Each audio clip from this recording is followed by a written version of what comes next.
Hello and welcome to the Katie Halper Show. I'm your host, Katie Halper, and I'm joined tonight by some ladies. And they are journalist Rania Khalek, who is with Breakthrough News, and Kate Willett, who is a stand-up comedian, the host of the Reply Guys podcast, and also the author of Dirtbag Anthropology. Hello. Hi, how are you guys? Happy Good. Sunday night. Happy Sunday. Happy Sunday. Yeah. Happy Sunday. You know, I was going to try to quit this. I said I wouldn't do another Sunday, but I just miss doing it. And I also felt like I couldn't not do it without more warning.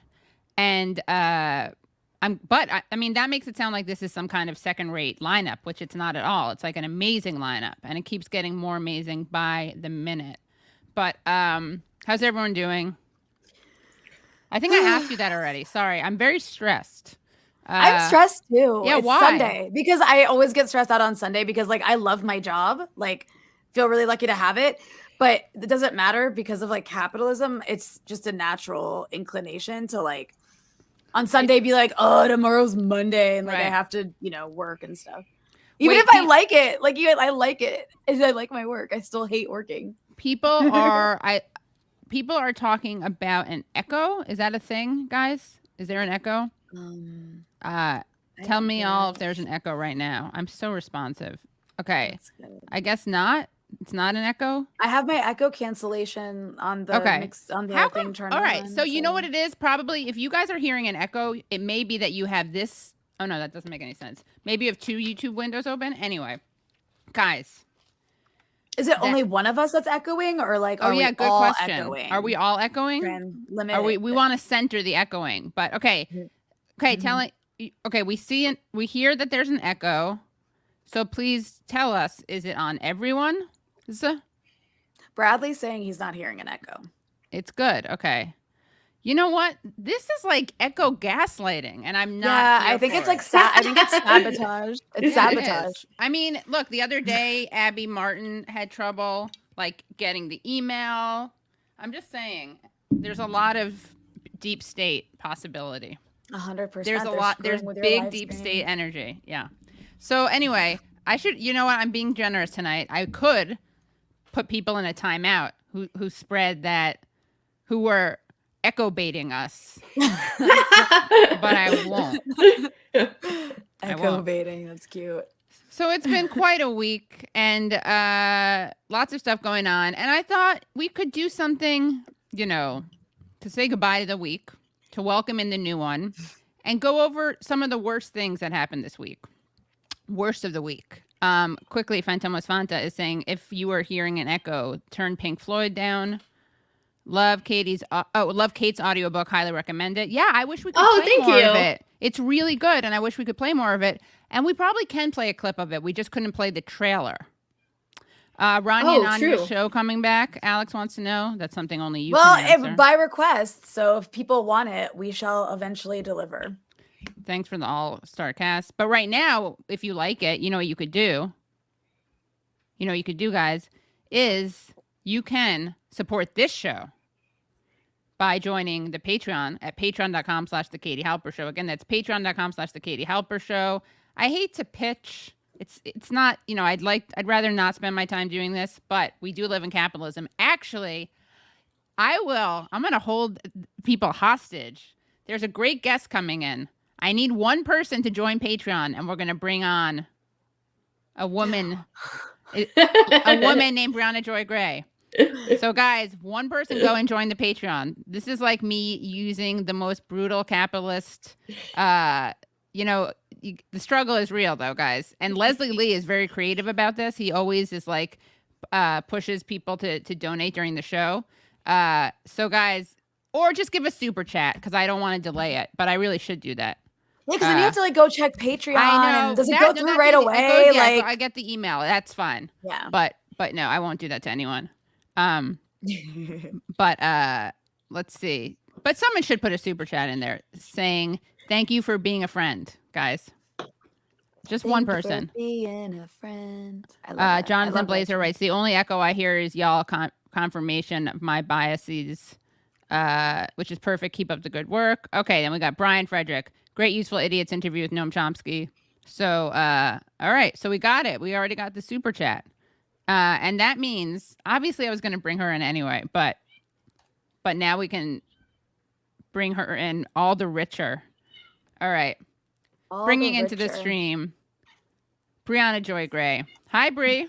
Hey, Bri. Hey, ladies. How's it going? Nice to see you again. It's good to see you, too. We had such a blast with you on the show last I forgot. Yeah. It was so much fun. And that was just like, this is a cool ladies gathering. We need to do more of these. Yeah. Hey, guys, speaking of that, can we just address a thing that happened at the end of the show real quick, which I thought was really hilarious? Oh, Briahna Joy Gray is the co-host. So, one second. Oh, Briahna Joy Gray. No, it's my fault. Briahna Joy Gray, co-host of the Bad Faith podcast, former press secretary for Bernard Sanders, and journalist. Yeah, okay. Thank you. I'm loving. Can I just say I'm loving the neckline? I know it's really kind of It's amazing. so nice. Let's talk about this also. Nice. This is a new top. It's really nice. I like And it. I got it after we did an interview with Kylie Brakeman, the comedian. Oh, who's yeah. funny. She's great. And she was wearing like a square neck top, and I had like a V-neck top, and I was like, oh my God, I'm feeling like such a millennial. You're such a Gen, like you're teaching me the ways. And I immediately after that interview went on the internet and like bought myself a bunch of new podcasting tops. I need that too. Based on that, because these Gen Zers have really figured out something with this square neckline. I mean, just saying. I rock a square. I used to rock a square neckline, and I haven't in a while. And you know what? I'm going to bring some back. I'm going to buy some. It looks like you have a tan line. Yeah. Oh, yeah. I mean, I've been running. I did go running. No, not in a bad way. Not in like you have to get rid of that. It's more like I'm excited by it. It's not from anything exciting like the beach. It's like me slogging up and down, the Capitol buildings or whatever. Hey, new purple mic, by the way. I did really also switch my mic out. Of women mic caring cover about out. this stuff. Yeah. But what I wanted to say when Kate was on our show, Leslie was on that episode as well. You're a frequent co-conspirator, Katie. Yes, Leslie. And Leslie the third. And so Virgil and Leslie at the end of the episode get into some conversation about The Simpsons after they have dismissed the conversation that Kate and I were about to start about Black Mirror. Black Mirror came up. And I was like, oh, I think Anthony Mackie's cute. And we were about to go down this road. And they were both like, no, Black Mirror is terrible. Let's talk about The Simpsons. So at the end of the episode, out of curiosity, I said, Kate, do you actually like Black Mirror? And she says, yes, I do like Black Mirror. And so what I feel like is that there is an unhad conversation about the comparative aesthetic merits of the men in the Marvel universe that couldn't be had because the patriarchy took over at the end of Bad Faith podcast. And I just wanted to apologize for not asserting our status as women who can talk about hot Marvel dudes if we want to. Yeah, I agree. I'm sure. Yeah, I like it. Thank you. By the way, I called in some friends, and they did. Cheryl Tyler did thank you for being a friend, and not to be outdone. Came through. Dan Lowe, travel down the road and back again. Your heart is true. You're a pal and a confidant. Anyway, so.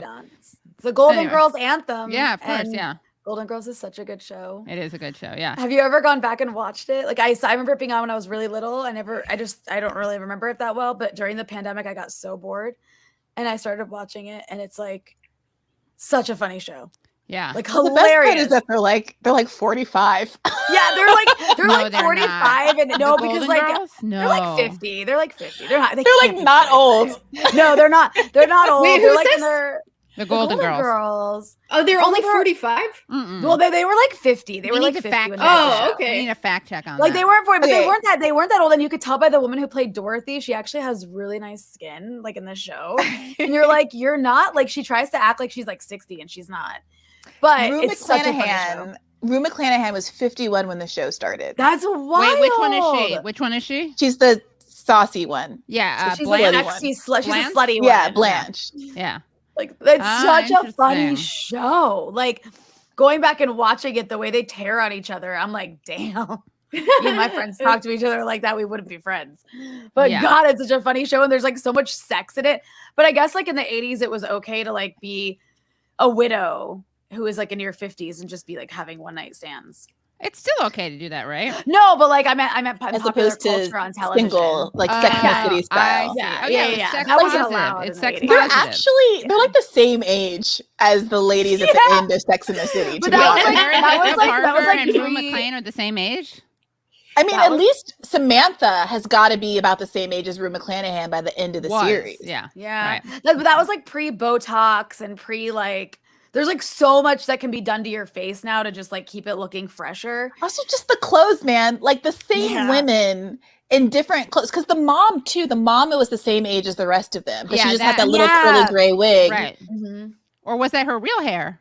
No, it was fake. She was like their age, and you see her. I know, but I thought maybe her hair was like appropriately aged and the other ones dyed their hair. She was in that movie Stop or My Mom Will Shoot, right? With Sylvester Stallone. That's Yeah. a deep cut, Katie. Yeah, it is. Unlike I will Golden say, Girls. having gone back and watched it, like it is so forward thinking on race and class, and I was like shocked with some of the stuff I was watching when I did watch it. Oh, Like really? there are these women who are like they're all like unmarried or divorced or widowed, and they're like in their 50s. They're supposed to be in their 50s, and they struggle. Like one of them's a teacher, and she's constantly talking about how underpaid she is, and they have some there's like even one episode about an undocumented kid. It's a little bit annoying, but it was like it was like at a time in the 80s, everyone like it's like immigrants and undocumented immigrants, they didn't abide by the law kind of like mentality. Anyways, it was interesting going back and watching it. I recommend. I was glad Yeah. to know that Told you nothing's that. changed since 1987. Nothing has changed. Didn't they except get for- banned because they put on face masks? No, I don't think so. No, I they think did. No, there they was a didn't get- thing. They got canceled. No, they like stopped because I went and read about it after I watched it again. I got a little obsessed. They stopped because it was like on for like 11 years and they were just kind of done. Like the main actress. No, but there was just a race done. thing. There was like a blackface thing that happened. I don't know. No I one don't knows Who what remember. did talking about? blackface? Was it Betty White? I don't think that would be Betty ironic. White. Yeah, she was just trying to do an inversion of her identity on two levels. Wait, am I wrong about this? Hold on, Golden Girls, I think you Wait, are. black. So Betty White was in her like 50s at that time too. Yeah, and she was hot too. Like she would put on like some outfits. I gotta where I'm Google like, this. "Damn." She Oh was my God. 63. Betty White and B. Arthur were 63 when the series began. Estelle Getty, the mom, was only 62, a year Oh, so younger her than mom us. was younger. That's not okay. Yeah. Ah, okay. Okay. They've all Okay. died except for Betty White. Betty They've all, White, like- when she's gonna die, obviously Is that at some true? point. Yeah, they're Yeah. all. Did except Rue for Yeah, Betty- B. McClanahan? Arthur. Yeah, I didn't know that Rue McClanahan was deceased. I'm pretty sure. Like I went and Had read about it passed. and I got sad. I was like, oh. Okay, so you guys, I don't want to break this to you, but I can't believe it. Leslie would know this because Leslie is like the cancel culture guru. But here, ready? People complaining about why would anyone be interested in this. There are other screams you could be watching. I'm just saying. Can I say this is the sexist? We talked about this on the show a little on Bad Faith as well, where I do feel like there is a bias against female coded topics. Whereas if we were sitting here talking about March Madness or some nonsense, Yeah. nobody would care if we did a frolic and detour. But God forbid we talk about Yeah. cute tops, which frankly is a material concern. And Yeah. secondly, Yes. Especially for Thank you. podcasters. I mean, Thank you. hello. There's nothing from the waist down. It's biker shorts and sweatpants from the waist down. Mhm. All I have in my life. Is Yeah, the top. it's the top. You're right. It's all I'm about wearing the top. yeah. Bree, you do better than me because I literally just do like workout tops. Like my shirt says beast. Well, normally, I'm trying to up my game. No, you have. You've like definitely set a standard that now all of us need to try to rise to. I'm going to go online after this and I'm going to buy several tops with different necklines. Well, yeah, I really do miss I like square. it. I love square necks. In fact, you know what? This is a nice top when I'm standing up because it has like a nice shape. But I realize when I'm sitting down, it just looks kind of like That's the matronly. thing. The clothes Hold that you on. thought were good You in know real what? life aren't good for I should podcasts. know No, this. yeah. It's not like I don't have a podcast. Last time I did a show, I was gonna change, and then people convinced me not to. Katie, I won't change. Katie, you don't have to No. do a costume change.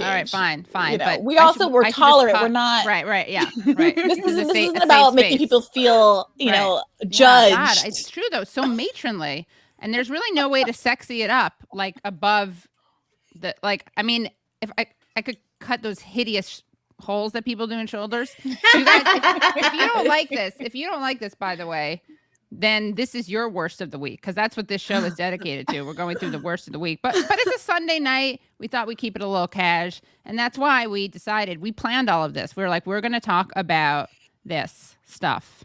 Yeah, this whole thing was planned, the Golden Girls monologue and everything. But I do have, okay, and we have another serious worst thing. But before we get to that, I don't know how no one heard about this. Oh, Hulu takes down an episode of Golden Girls over blackface Babe, concerns. are Wait, they that's just a talk- face mask. Yeah, That's it. what? Hulu has removed an episode of The Golden Girls over blackface concern amid Hollywood grappling with portrayals of race in film and TV. But as streamers have taken a machete to episodes featuring blackface, like Rock, Scrubs, and the Netflix comedy sketch series With Bob and David, and late night host Jimmy Fallon, Jimmy Kimmel have apologized for past uses of blackface, criticism has started to emerge that Hollywood is overcorrecting without actually addressing the real problems of racism in yeah. the entertainment industry. The Hollywood Reporter revealed that Hulu had removed the Golden Girls episode Mixed Feelings, which originally aired on NBC in 1988 over a scene of unintentional blackface played for comedic effect. The scene in question involves Rose, Betty White, and Blanche, Rue McClanahan, trying out a mud face mask when they meet the black family of Dorothy's new daughter-in-law, Lorraine, an older black woman that Dorothy's son, Michael, is planning to marry. That's actually kind of a funny. That's hilarious. They walk in and they're like, "Oh shit, we're wearing mud masks. I This know, looks so- really bad." Yeah, so the Hollywood Reporter describes of the scene, Dorothy is concerned over the age difference with Lorraine's family. While Dorothy is concerned with the age difference, while Lorraine's family disapproves of their daughter marrying a white man, and thus the two families attempt to end the marriage. In the episode, Lorraine's family finds Rose, Betty White, and Blanche, Rue McClanahan, trying a new mud facial treatment, and as they greet their family, Rose states, "This is mud on our faces. We're not really black." However, soon after Hulu removed She's the so episode, dumb. Yeah, She's like the exactly. airhead. She's Yes. the airhead. Yeah. So Well, soon if after, anything- yeah. Yeah. Sorry. If anything, the thing that I would be irritated by is, often in these kind of shows when they have these moments, they make the black family the racist one. Like it's the black family that always objects to being in the interracial Right. relationship. They're innocently wearing the mud mask. They're not real racist, but the black family assumes they're Right. racist because that's the way That's these annoying. shows like to do it, and that's a little irritating. But Oh, taking sorry. it down just because of just because of the gag is ridiculous. It's a Yeah. slippery, muddy slope. Mud. You put mud on your face. For people who don't know. However, soon after Hulu removed the episode, critics called the streamer's decision an overcorrection, with many arguing that characters weren't actually wearing blackface. Writer Roxanne Gay explained, Removing this episode is weird, counterproductive, and stupid. It diminishes the effort to actually end racism. Podcaster and author Erica Williams Simon added, I would just hate for the seriousness of this moment and movement to get lost in symbolic and sometimes silly overcorrections. And those the are fair removal points. of this Golden Girls episode comes on the heels of the similarly polarizing decision to remove an episode of Community that can't really be categorized as blackface. Dialogue in the scene clearly states that the character is dressed as a Dungeons and Dragons character in a joke that could be construed as a jab at racial coding in the role-playing game, with streamers taking the axe to episodes that could even be mistaken to be blackface. As seemingly innocent as they are, it points to a troubling trend that Hollywood is only playing defense on potential controversies and not properly addressing systemic racism in the industry. It's disappointing, to be honest, and doesn't actually add anything to the ongoing conversation about race and diversity. And I was reading at /film. I want to give credit. That was written by Holtron Boy. Okay, so interesting. Well, that's not the worst of the week. It's an annoyance of the last few years. That's what this show is going to this segment will be called. Got to change the headline. Tropical Thunder still streaming. That makes a whole lot of sense. I never saw Tropical Thunder. Did you I guys think see I it? did. Isn't that movie like he's in blackface the Mhm. whole time? Like, Robert Downey Jr. Yeah, I Yeah. never Yeah. saw it either. Oh think yeah, I and might it's have- just like the R Robert word again Thunder. and again and again. The R is Really? in RET. I Yes. will say the idea of like the idea of taking down shows for being offensive, like at some point, aren't you just like, if they really are this offensive, aren't you kind of like erasing the offensive and racist recent history of Hollywood yeah. by doing that. Like you're sort of just like washing it all away so everyone forgets. Yeah, rather than, I love to Google when YouTube first kind of got invented. It was like 2005, I think. And so when I started law school, it was still pretty new, and it was really novel to like Google things that have been taken out of the public domain, and you could find them on YouTube. And I remember spending hours Googling all the racist stuff that's been taken out of Disney movies, particularly Fantasia. Holy Fantasia. What was in there? What happened? Okay, you know the scene, it was my favorite scene as a kid where they're all the centaurs and there's like the blue centaur girls and it's very heteronormative. Okay, it's Fantasia. But like all the little blue ponies match up and the ponies and they run off and they're all like brushing their hair and frolicking their weeping willow trees and stuff. There's a scene where two little pickaninny donkey-bodied black donkey girl centaurs come out and like file the hooves of all of the white centaurs and like brush their hair out and like give them holy shit. It's a whole thing. So it reminds me of like when I was growing up, one of the biggest movies to come out when I was like young and in elementary school was Aladdin. And you know, my mom family's let us see Aladdin. Oh, seriously? Was it yeah, because she like, read it was too racist. Sexy? Oh, wow. She read it was racist and was like, I'm not letting you see that. She was right. It was fucked up. Like there's the way the movie opens, they changed the words. It's not in the movie now, but it opens with the song, I come from a land from a faraway place. And at some point, at like one point in the beginning of the lyrics, it goes, where they cut off your hand if they don't like your face. It's barbaric, but hey, it's home. And yeah, I remember that. And the craziest thing about that is like a stereotype that comes from our biggest Arab ally, Saudi Arabia, where they actually do like cut off limbs. You and should shit. like that actually, Rania, because you push that message. You often say that the reason we should not be pushing regime change for many reasons, but one of them is we don't want those types. We don't want Saudi Arabia style governments, but that I just remember like that. Actually, I remember seeing that movie in the theater, and I have like a pretty bad memory about things that happened when I was a kid. But I remember having like a very visceral, embarrassed reaction to that line, being like, "Oh God, do they really like?" Because I know they're talking about where I come from, right? And I'm like, they don't cut off our hands, like what? Well, the Druze, you have a different tradition, of course. Yeah, we're like generic sectorian, Druze basic Druze bitch. Yeah, that's a callback to. I did not know that about Fantasia though. That's fucking. Wow. Yeah, there's other bits. Just Google Disney racist if you have a spare time. It's a blast. Yeah. By the way, Joseph Lasica writes, Susan Harris, who created Golden Girls, wrote the abortion episode of Maude, which B. Arthur and Rue McClanahan were in. And someone said that's Sam Harris's mom. Is that true? I don't know. Someone look that up. Alex Learns writes, Sam Harris's mom is the creator of Golden Girls. Okay, so he's like a rich boy. We got to find out if that's true. Sam Harris, the mom. podcaster, yeah, the let's see. IDW guy, the atheist, I racist, think she may be, neo-colonialist. That I don't is even know what else to call him. She's American. Yeah, the Golden Girls. She's in Television Hall of Fame, and she does indeed. She is indeed the mother of Sam Harris. Let me make sure it's the Sam Harris. Yeah, Sam Harris, the an excellent show neuroscientist and a bad child. Yeah, I guess so. Well, yeah, he's very bad, Alex. and I hate it because he's one of those guys that, like, every couple years, maybe even every couple months, you meet someone who is like trying to tell you about it. Like, oh, have you ever heard of this guy, Sam Harris, who's super intelligent? Or I'll be like, yeah, I'm really trying to, take the next steps in my life. And people be like, have you heard of Jordan Peterson? I know, yeah. Who are these people? So many bad I do hang out with comedians, so right. that's a good part of it. I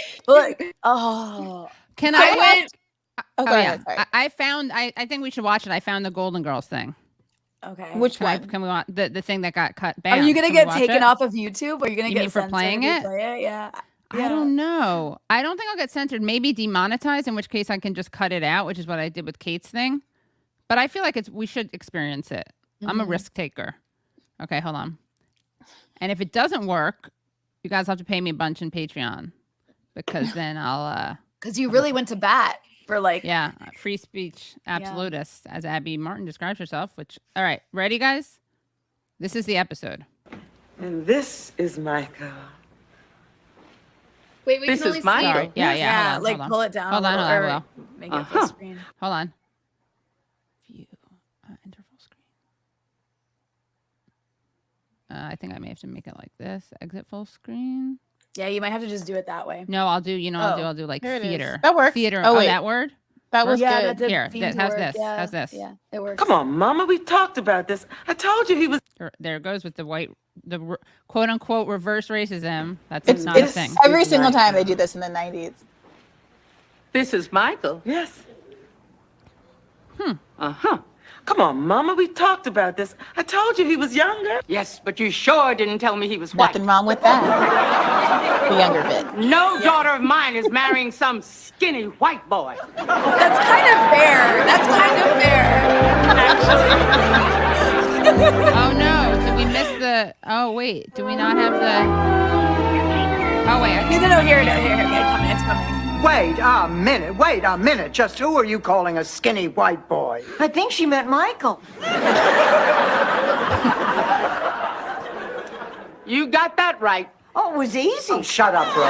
Okay, hold on 1 second. I think we have to comment on this too. So I like her voice. B. Arthur is a great voice, and maybe this is so censored that it that they won't let us watch the part where they actually say that. Let's see. Look, Mrs. Wagner, I'm not thrilled about my son marrying like your her daughter earrings. either. Oh, yeah?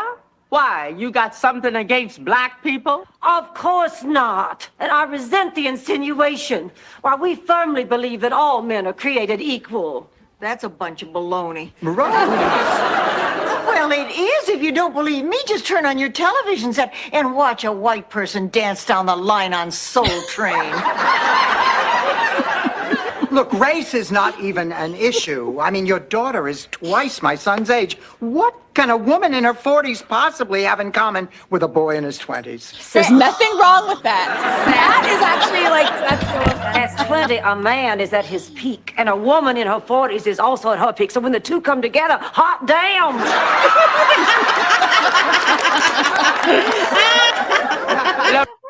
Okay, who is that guy? Is he famous for something? He looks like a chipmunk. or Alan something. Thicke. He also looks at least 35. I know. And He's supposed to be in his 20s. Yeah.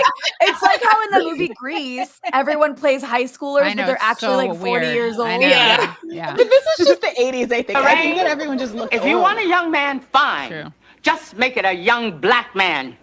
Why, Ageist. I could name Ageist. 10 fine, rich, young black men off the top of my head. Wait just a minute till I get a pencil. My number is 917. Mama, I love Michael. I don't care about his color. Honey, it's just a phase. Ever since Diana Ross started marrying white men, everyone's got to have one. Sorry, this is excellent content.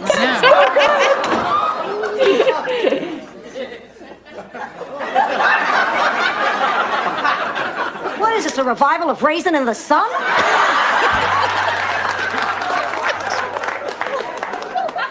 Grandma, this is my fiance, Lorraine, and this is her mother and her two aunts. Oh, wait. This is your fiance? Yeah, that's right. You couldn't find someone your own age? What is that supposed to mean? No offense, but it means your daughter looks like she's been around the block more times than a good humor man. She's very funny, huh? It's so funny. Hold my purse. Those are fighting words. Stop it, all of you. What difference does it make that Lorraine's a little long in the tooth and Michael's a skinny white boy? Can't you see they love each other? We should be celebrating, not arguing whether or not it's right. Now, what do you say? We all join hands and sing a chorus of Abraham, Martin, and John.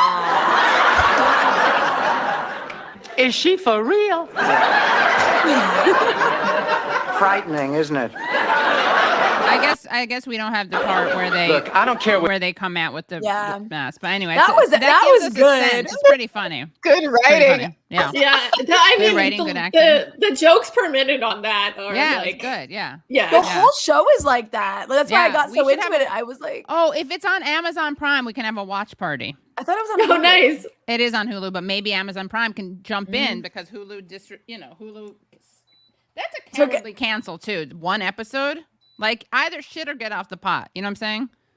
Yeah. It's like Yeah. if it's It's also like it's really interesting that no one actually said the thing. It's like, well, why do we care that she's old? Because they want Michael to have kids. Is the Yeah. the corollary that just is not a part of the conversation at all. Well, that's why Also, I gotta get into those writing rooms. Someone put a super chat earlier asking us when that was the right time for us to. Yes. When can you date after COVID? Yeah, good question. I would just like to say Where's my that? observation, and I would like to know what you guys have observed. I don't know what your relationship status is or your dating proclivities. Neither do I. But speaking of the older woman situation, I also don't know how old any of you are, except for maybe Katie. But everyone on the apps now is like 30 or 45. There's no in There's between. like no in between. I have noticed that. I get 31. I get 31-year-old matches and like 43 to 46 matches. Yes, everyone is 31. Can I tell you how many guys are like, I'm born in 1990? I'm like, oh, that is like, wait a second. hard. Is it like an algorithm that's like feeding what they think you want to you? No, it's because at a certain point people get married, and so everyone, like the oldest guy that I am willing to match with is like 31, or the youngest guy I'm willing to match with is 31. You really like him young, Brie. And, then there's like no one in their 30s, and then there's a bunch of like divorcees or whatever on the upper end. You got to grab the divorcees. That's a good point. I think that's probably what it is like, I think people in their 30s tend to get married because especially, I think what happens in people's 30s is they marry who they're dating because they think they have to sometimes. Right. And then they realize they didn't have to, then they get divorced. And that's when they're in their 40s. Yes. We come in. If you're Goody. Wait, question though. I have a question. This episode passes the Bechdel test. That's true. And it was Brian Frederick who asked the question about how long after the pandemic should we date. But don't you feel like I was not officially Senator Sanders' press secretary.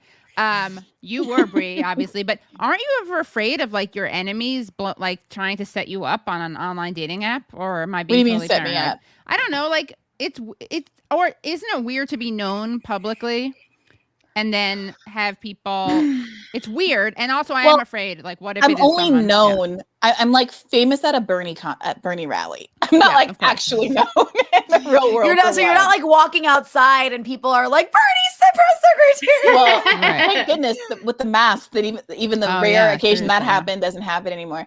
But I also, my strategy has been to have a very kind of generic profile. And all the pictures I use are already on my like Instagram, so it's not like, oh my God, Briahna puts up. It's like the same stuff. You don't say like your profession in your profile. No, or like, oh, okay. I put communications or something like that. Or I think maybe even put lawyer back up because whatever. Like the law school is there. I actually have a question, and so my situation is I'm in a very long-term, very serious relationship. So I actually have never.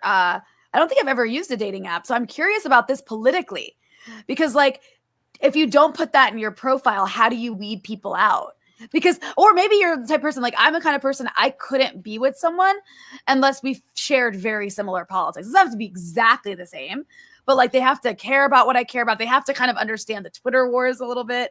Like that's important to me. It's a part of my life. Does your partner understand the Twitter wars? You don't want that. Not every single part of it, but like I need to be able to complain about it. And he's like, knows what I'm talking about. It's not like I'm like, it's not like I'm talking about quantum physics or something. You know what I mean? Yeah. So like that stuff is really important to me. Some people don't need that. Some people don't need a partner that like shares their even profession. But like, I'm curious about you guys. Like, does that important to you? And how do you weed like right wingers and like annoying, like hacky liberals out? You know what I mean? And by the way, just want to say, no, you go, but I want to read this. Briahna probably just wears one of her many masks on her profile pics. Problem solved. If a match accepts with the horse mask, you know they're into you for who you are. It's real. Or kinky AF, maybe both. Yeah, that's a good point. Yeah. That's a reference to when Briahna came on the show wearing many masks, including a horse mask. Yeah. So what were you going to say? Kate was about to answer. Oh, I was just going to say I find it really hard. I put like a picture of a Bernie rally up just to kind of give people the idea, but I have matched with some way over the top libs. I went on a date with this man who told me on the date that he was inspired by Mayor Pete. And that was psycho to me. Look, I mean, I dated people. What did you do? I excused myself. It was so. Did you put him on that website? Girl, don't date him. Girl, don't date him. No, I didn't. And here's the thing: it's like I've had a real collection of boyfriends with various red flags, addictions, compulsions, various things. But this was the first time I'm like, this is a red flag. I know better. Well, no, it's not that it's a red flag. It's a line in the sand. It's a line in the sand. Yeah. But no, also something is wrong with you. What's the other term? It's like a not. There's like a never like a non-negotiable, a non-negotiable, a deal breaker, non-starter, a deal breaker. Yeah. It was a fucking deal breaker. But to be inspired by Pete Buttigieg is like being inspired. Like, there's more inspiration to be had from like my pinky finger. Like something is wrong with that guy. Yeah. Like, what did he say was the reason? Like, what about him was inspiring? He said he was really smart. He said he was really ambitious, and that he had been able to come so far at such a young age. Clearly, a very yeah, exactly. Oh man, it was really, and it was like at that point in my mind, I had already decided that we were not ever going to progress. What if you? What's dangerous what if you had started really dating seriously, and then that came out after? That would have been a real. You gotta get but I do get it. So the answer to your question, Rania, is like get it out of the way on the first date. But sometimes, and I have texted people before about it, and people were like, "Don't you think that Biden is doing a great job?" Ghost. I don't. How is that even a conversation? No, but you're saying you. No, I bring it. No, she brings up. She catfishes them, or whatever. Yeah, no, I say things like, oh, like what are some things that are important to you, politically, or what are some issues that are important to you? Questions like that. So if they're like, I'm inspired by Mayor Pete, I can like, because imagine if sorry to be crass, but imagine if I fuck someone and then the next day in bed in the morning, we're laying there and he tells me I'm very inspired by Mayor Pete. I'm never going to be able to feel okay about myself again. Yeah, I mean, I feel like that's almost Me Too-able. I feel like if you should have to say that. Yeah, because that is you would have not have done that if you had known. It's like when a twin can't. Isn't it? It's bad when it's. I don't want to throw around the, but it's true legally, right? Like a twin. If you have sex with someone's identical twin, that is actually non-consensual, rape by deception, right? or whatever. It's rape by deception, yeah. So I'm just saying. Oh God. And Brad points that would be great. Make a burner dating app called Not Me Us. Yeah. What if you had a kid with him? Funny? Then oh my God, then he's you'd like, have like the demon spawn.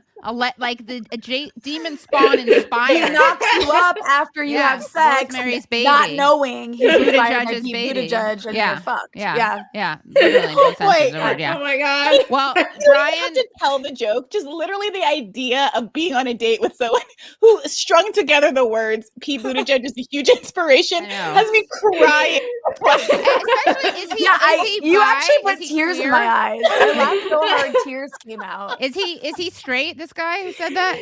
Yeah, he's straight. Yeah. I don't know. That's even questionable. Like, I mean, no, I'm saying that makes it even worse. Like, I would not tolerate that in anyone, but like, I would have slightly not more respect. I'd have less disrespect for a gay person saying that. Right. Maybe if they're like attracted to him or something. No, I don't Maybe mean that. I mean like no, just like he accomplished glass ceiling. Like I get that. Like I get looking up to something. Like if I go on a date with a black guy and he's like, okay, Obama made me proud. I'm not gonna like chuck him because like that's the feeling of most people. No, and, like, you're too nice. I don't care if you're gay. I don't care if you're gay. Pete Buttigieg still still being inspired. Well, yeah.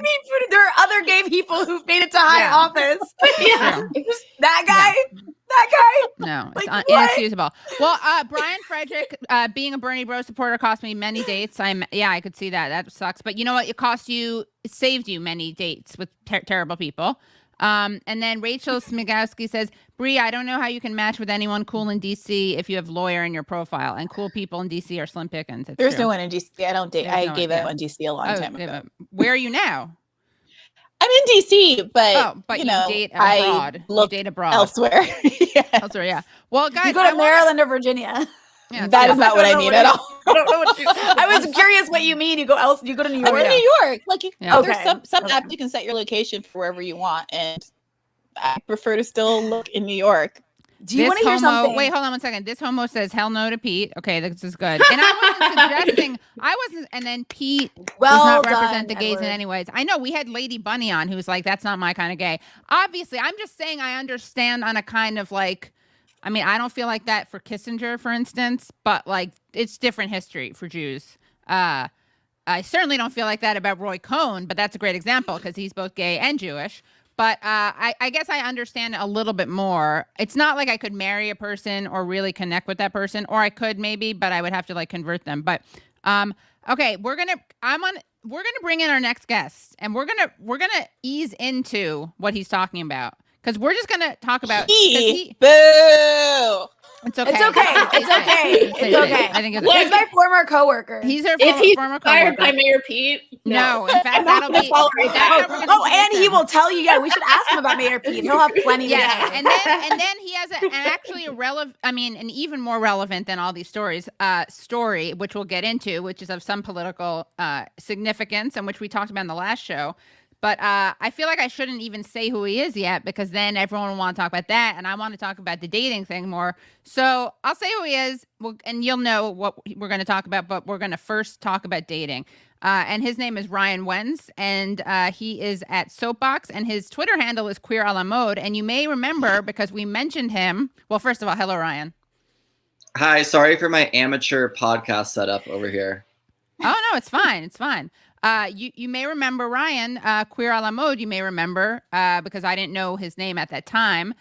He was the person who had the Chip, Eric Estrada, showed up at his house, at his home, over an allegedly threatening tweet against AOC. Now that I brought that up, should we go there and then dating, or do you want to say your piece about dating first and then we go there? No, I think we should do dating for a couple minutes and then go there because if not, it may be inappropriate. Hopefully, we can go back and forth because we're fluid like that. But yes, Ryan. For sure. Yeah, I mean, Ryan, I can definitely answer to the Mayor Pete neoliberal type of gays because I cannot deal with them on Tinder, on Grindr, you name the app. I always run into them. And I actually had a crazy dating experience the other week where I went to a park with someone doing the COVID responsible shtick. And he was telling me that in 2016, he makes films. And he said in 2016, he made a film for the Bernie campaign. And I was like, all right, great. I can work with this. Sold. And then he told me that this past year, he had done one for the Kamala campaign and then the Biden campaign. And I was just like, I'm out. Work for hire, or I don't think he really has an ideology. Yeah, he just kind of blows with the wind. Did you ask him? I asked him. I said, like, what do you think about Biden's first couple of months in office? And he said, we just gotta wait it out. Okay, let me ask you guys this, because this is the most likely scenario. It's not usually like gung-ho. Most people aren't, frankly, that political. But what you get is people who aren't that engaged and aren't especially informed and aren't even aware of all of the intricacies and divisions among the left. So what do you do with someone like that? Are you like Rania, who really wants someone who knows the state of play, knows what's going on Twitter, knows who maple cocaine is, and if they don't, it's like out the window? Or is it like, okay, well, here's like some raw clay. Let me get my fingers in this and shape it up.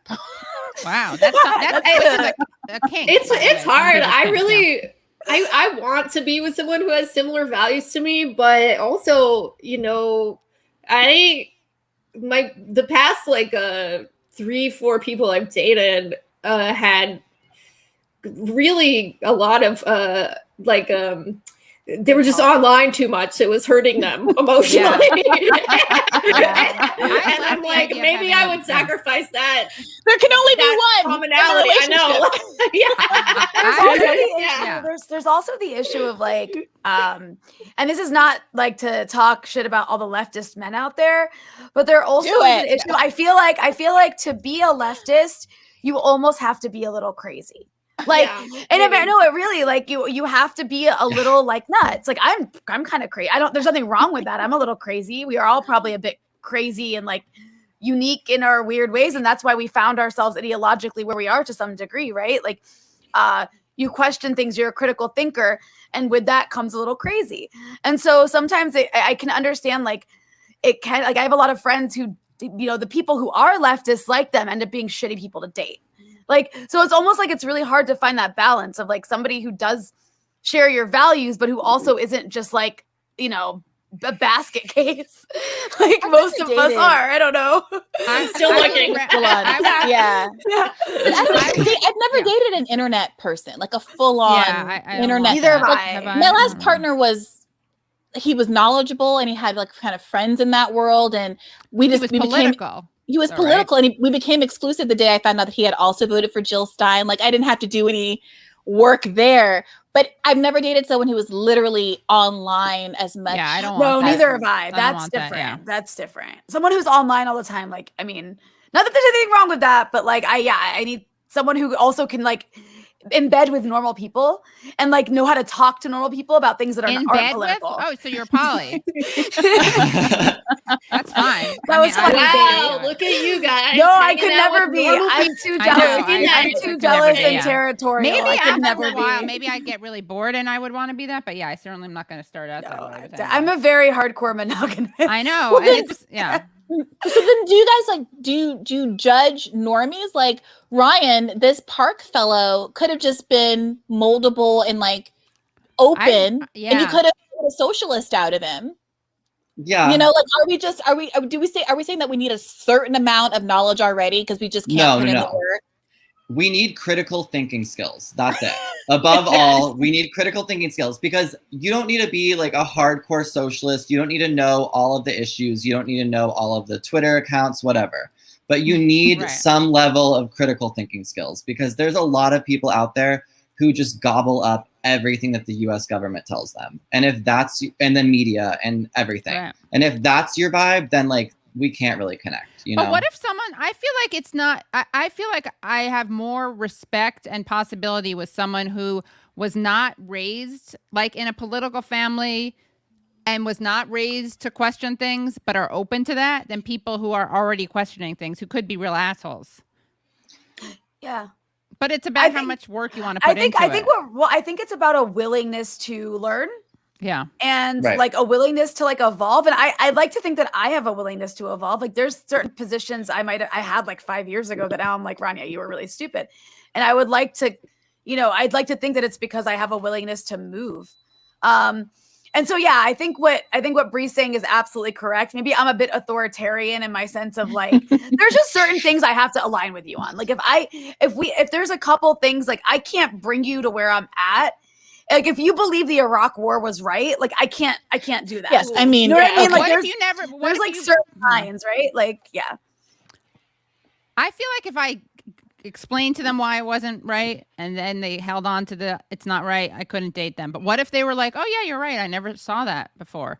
But you know what? There's a difference between there's a difference between morality and compatibility, because it's pretty probable that this person and I won't be compatible. But I also would like rather a nice person who doesn't know that stuff. I guess it is true. Thing. It's like that, but I don't want it to feel like it. See, Katie and I, as elder statesmen here, that's the stage of my women, statespersons. That's the stage of my kind of evolution where I am, because I've never perceived myself to be an especially picky person, but I did have these values in general politics and critical thinking skills. To your point, Ryan. But at this stage, I'm like, well, I see a bunch of my friends and they're like happy with people who don't have a thought in their head about any of this, who are like kind and nice and cook dinner and don't debate. And it's like, well, maybe all of that junk ultimately doesn't matter. And you just want like a nice, sensible, warm kind-hearted person who literally doesn't know, what a Pete Buttigieg is. You're gonna have to erase this from the internet because anyone who dates you and is kind and warm and not that political is gonna be like, They're gonna use this against you so hard. I'm not your community service project. But I think what I will say is that I think that and I've always thought this, which is that like if I had to choose between like someone who's really and again, there's a big difference between being an intellectual and being smart. Like there are many smart people who aren't intellectual, who can, but it's like I guess I from a young age was always, because there's so many leftist assholes out there, and so from a young age I was always like, I'd rather kind. That's the most important thing. Totally. But you can't have it totally, like there has to be some overlap or else it just feels too, I don't know. And then I feel like yeah. I feel like you may have had this experience, everyone, but I, as a leftist, like dating people, I'll meet someone and then talk to them about shit that I'm passionate about, and then they'll condescend me and be like, "Oh my God, that's so cute that like you care about that." Yeah. And it's really like infantilizing, and it's like, I care about like homelessness, or I care about like imperialism, and they're just like, oh my God, like that's so cute. And it's like, that's not the feedback I want, I want like some outrage here. Or like it just, I need that like reciprocation of like, you're angry, at least a little bit angry. Yeah. And like, you can match that. Yes.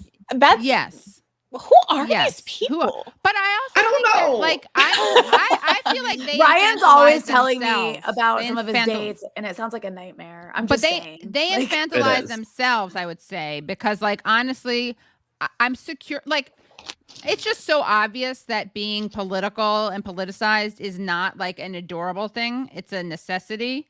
At least to either be that way or understand why people are that way. Like not everyone can take that on. But like, so I feel like if someone said that was cute, I would just be like, oh, I'm sorry. Like about them, Yeah. Like, it's their defensive is what it is, because they don't actually get it. And so they're covering for their own ignorance by patronizing you in return.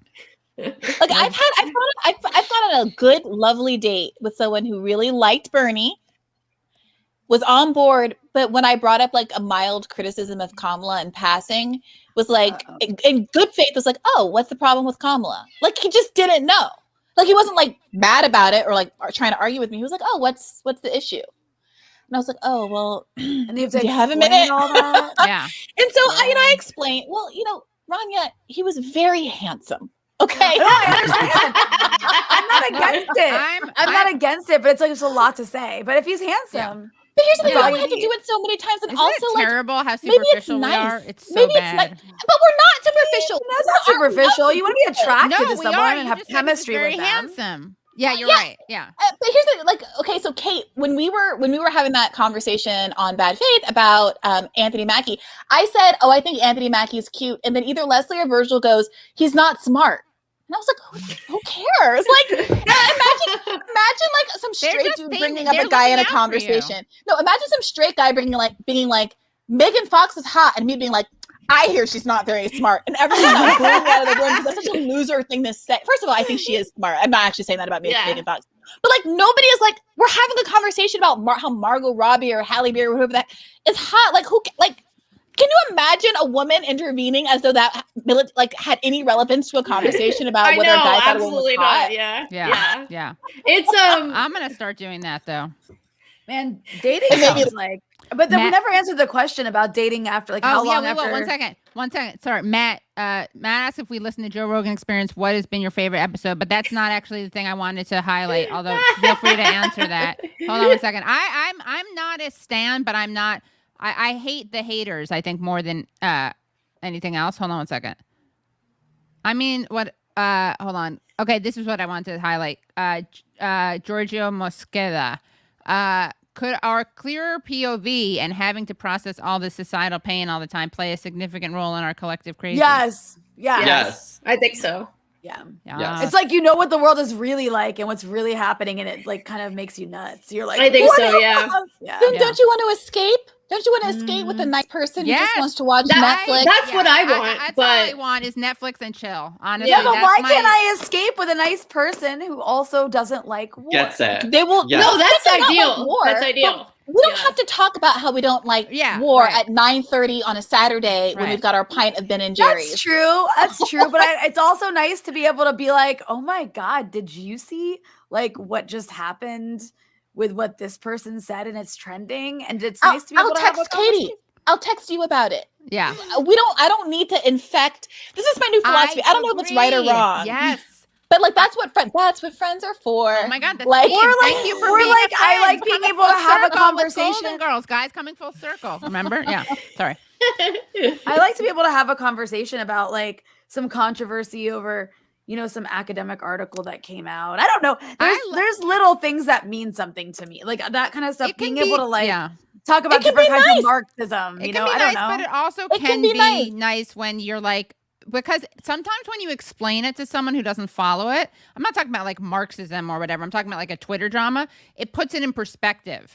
Because you know, Yes, like, it whereas doesn't if you're matter. dating someone who knows all that stuff, you can like stew over it together. And that's not a great way to spend time. But though, I mean, there's Katie, the nothing wrong. reverse, Yeah. the reverse of that is that sometimes you do need validation because things Right. can matter. Like I remember I did get mad at someone when all the force of vote stuff was happening, and I was feeling down one day. And one, I did feel overwhelmed of having to explain, like, how do you explain that kind of like, oh, there's this community on the left, and now there's Yeah, this right. dividing line, and everyone's Right. telling me I'm a terrible person, and this is how many tweets an hour are coming in that are negative. Like it's hard to paint that picture. Oh, a big account said this, and so that matters.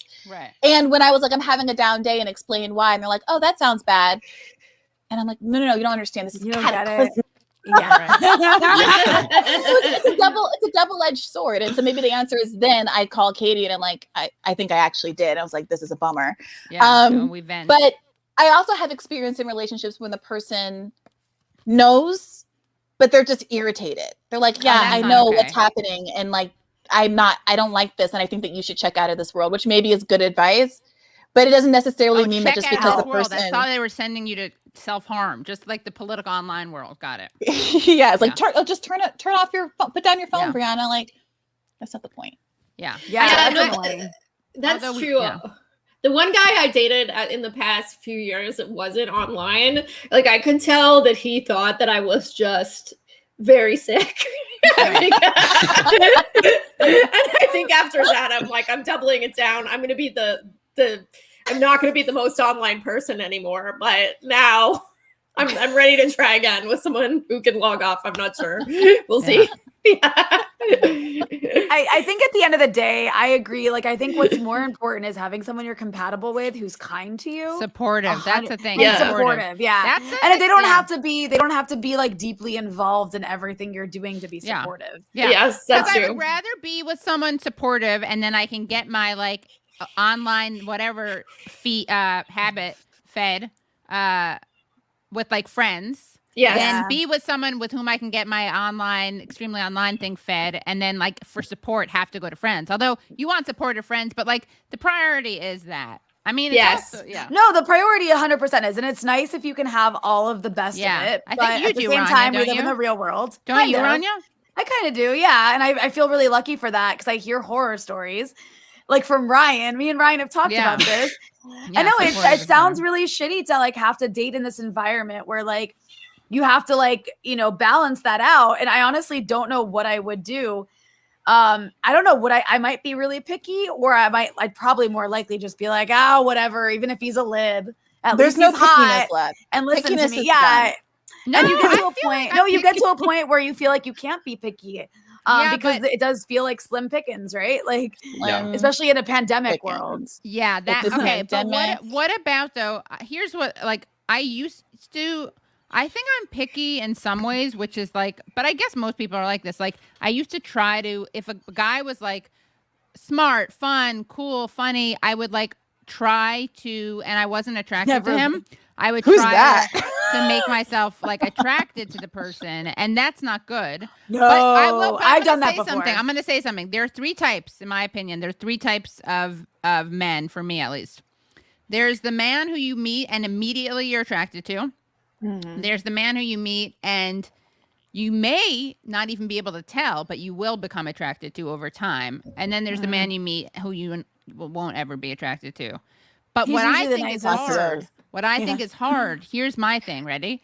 If you're not over someone, for me personally, if I'm not over someone, the number 2 guy won't. It's very hard for me to get to.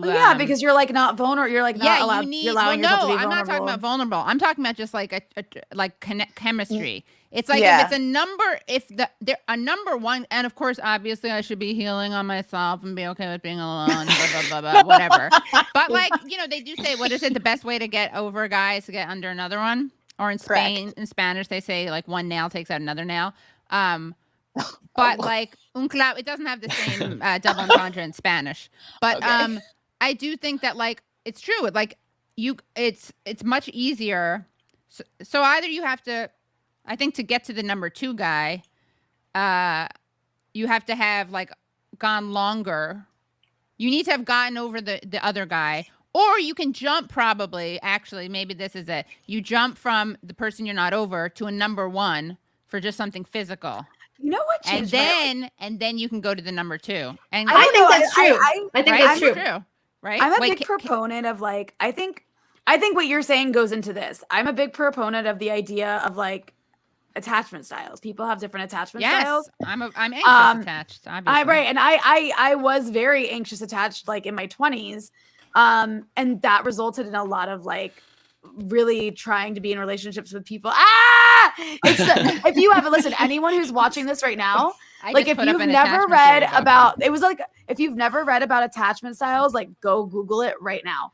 Because for me, it kind of like changed my entire understanding of relationships and probably saved me years of being with really bad people. Because like you don't realize it, but like, for me, like I'm like a more anxious type. I'm like kind of a mix of secure and anxious. And so you end up going for a certain type of person who ends up being bad for you, but you like keep doing it even though it's like not a good compatible situation.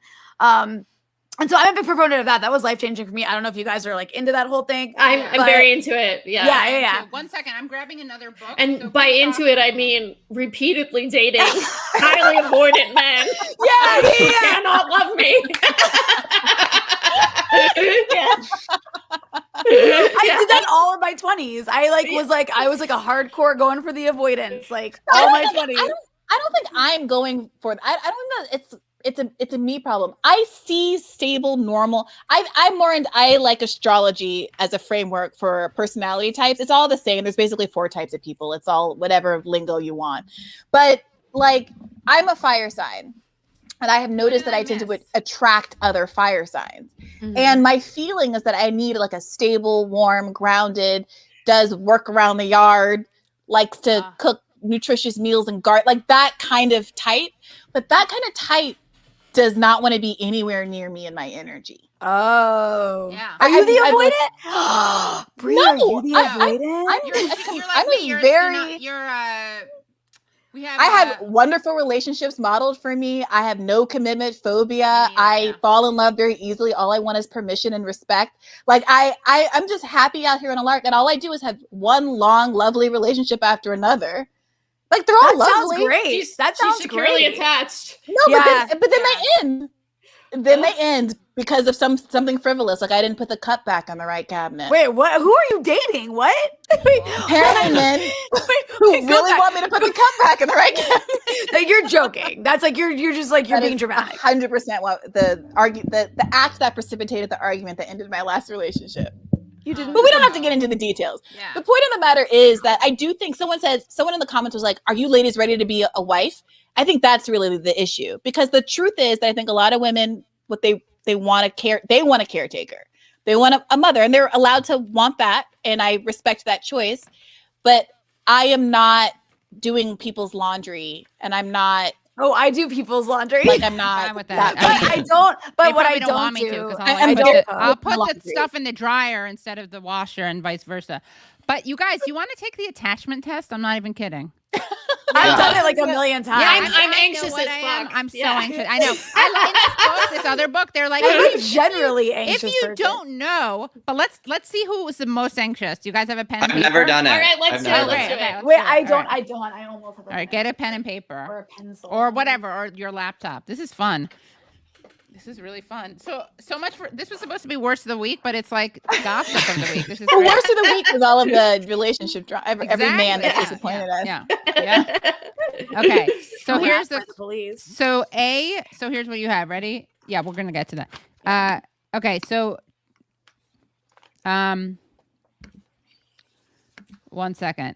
Okay, you're gonna answer with A, B, or C, Okay. but I'm trying to figure out what is A, I guess is A is the truth, and C is the no, sorry. Check. Hold on. How do we fucking do this? I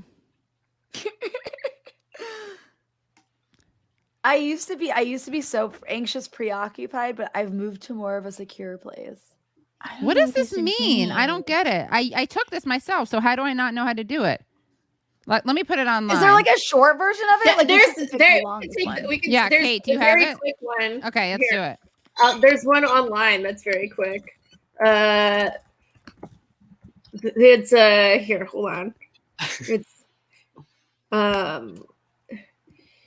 this is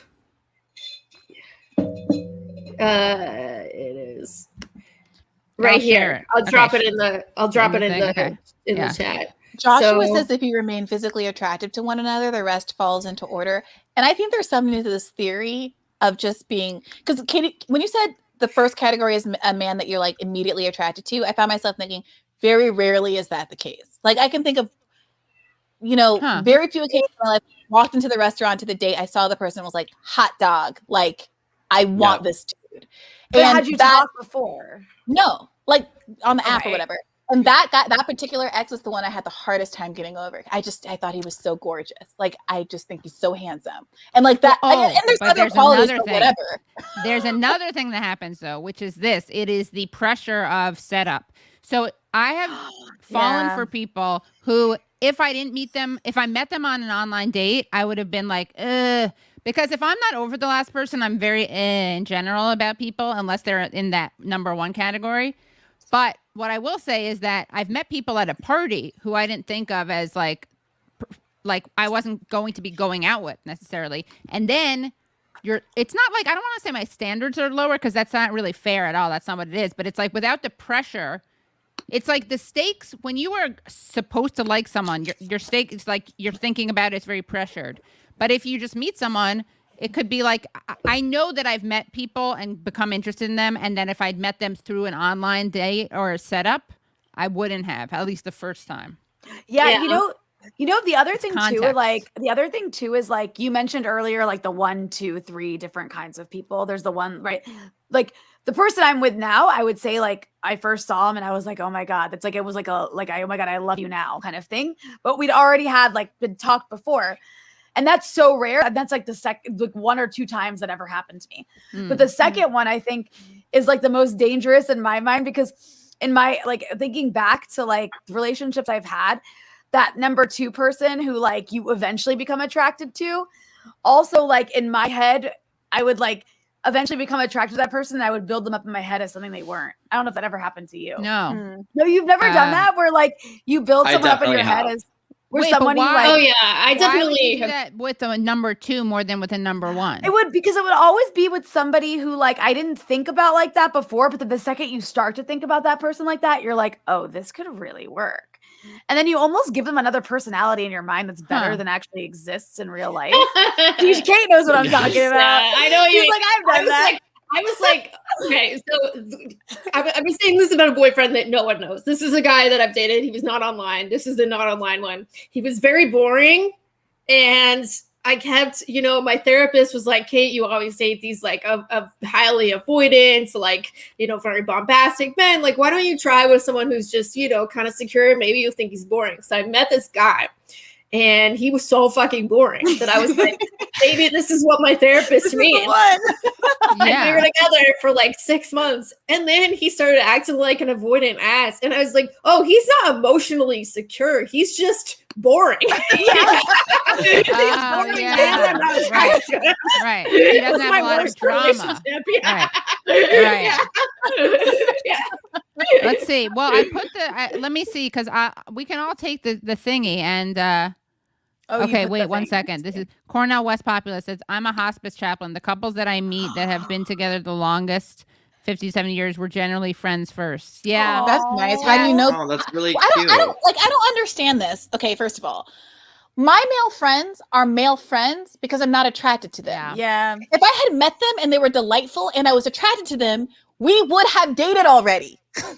Yeah. Yeah. I don't have just handsome men. Or handsome to me, I shouldn't say. Like, plenty of my male friends are perfectly handsome. Sure, I don't mean yeah. just looks. Well, that's how I know But, that like, it's a pheromones thing, because there's some guys who are very traditionally handsome and I can appreciate their handsomeness and there's no attraction. And then there's attraction with people who aren't as handsome. Like, I don't get yeah. that. And then this idea that people are like wandering around meeting people in their social circumstances, I don't understand that either. I haven't met a man in real life. We have to do in the secret. so long. Well, there's also been a pandemic. Well, no, I'm not talking about the pandemic. Okay. Wait, Like- what? The law of There's attraction. There's no, like, the idea of meeting someone at work where a law firm, first of all, everyone's old and or married and or sorry, like not black. Like Not nothing that you I'm care, looking because for. you're like Dorothy's son. Yeah. No, I have Some of the no Golden Girls, problem yeah. asserting a preference for dating men of color. Like, I will defend that. I don't feel like I have to apologize for that. Oh, okay. But like, I wasn't judging you, but that's not what I'm in my like professional circles. It's not in my world. So I feel like there are all of these. I don't think that I have an True. issue dating per se. My biggest obstacle is just finding candidates. And Yeah. that's not being like super picky. It's just like on a very baseline level. Are you in my age range? Do you broadly share my politics? Are you 5'6" or above? Like, I'm not being picky. I'm 5'6". I don't think it's like a stretch to Are be you like, really could you please be 5'6"? You Oh, seem yeah, too. that's way like taller not than even me. at all. perfect. You're the Me perfect too. height. so That is am I. I'm so 5'6" short. too. I'm 5'1". I'm 5'1" too. Oh my god, Yeah. which is awesome.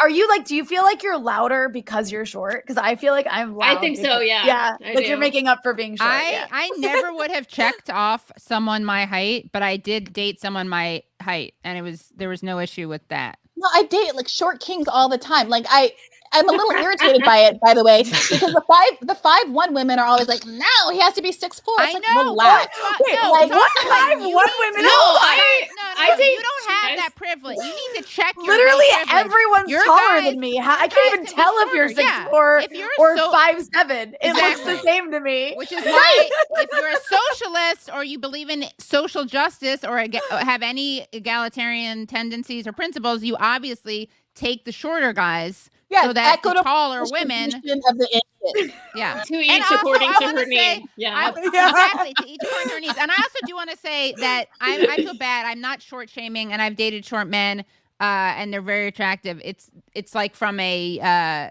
basically it's like whatever, I don't know, whatever. Yes, my preference is for taller than me, but also you have to understand, for women, it's not like just snobbery. It's also like insecurity on our part. Yeah. Sure. Okay, I'm Although- 6 foot. Go ahead. I'm Mhm. 6 foot, and I need God. someone taller than me. What?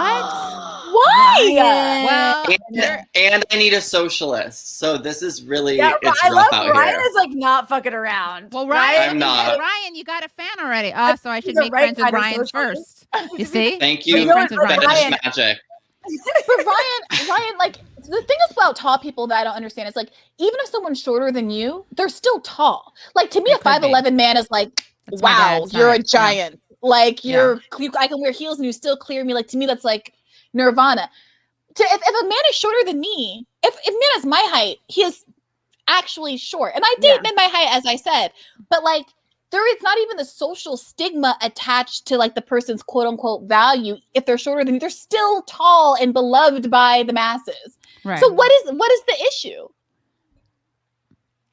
I don't know. You I wanna just look want up to be into someone's looking eyes. up. Yeah. Yes, I do. It's that simple. I get It's it. really that Ryan simple, and wants it's not like complicated. past toxic You need to like masculinity. you need to slouch. You need to slouch. I do.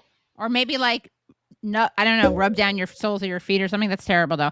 Okay, Mr. O says, I've lost faith in the Justice Dems and believe class solidarity and mass protest with the right is the only way to forward, but girlfriend disagrees. Thoughts? Oh, that's an interesting. interest. Yeah. Yeah. Okay. That's a very loaded, like, there's a lot to unpack there. There's a lot in there. And it's also like, what do those words mean? Wait, like, what are we doing with the mass protest with the right? Like, what is? I don't know what that means. Like an anti-war protest? Like with libertarian? Like, yeah, like what right? Well, like they probably, what right? What right? I actually haven't heard. I have not heard anyone make this the is like case for that. a lot of people. I mean, this is the populist, right, left populist thing. We But I need a feel dating like the idea is for, by the time we do the work where we're all together at a protest, they no longer identifying as right.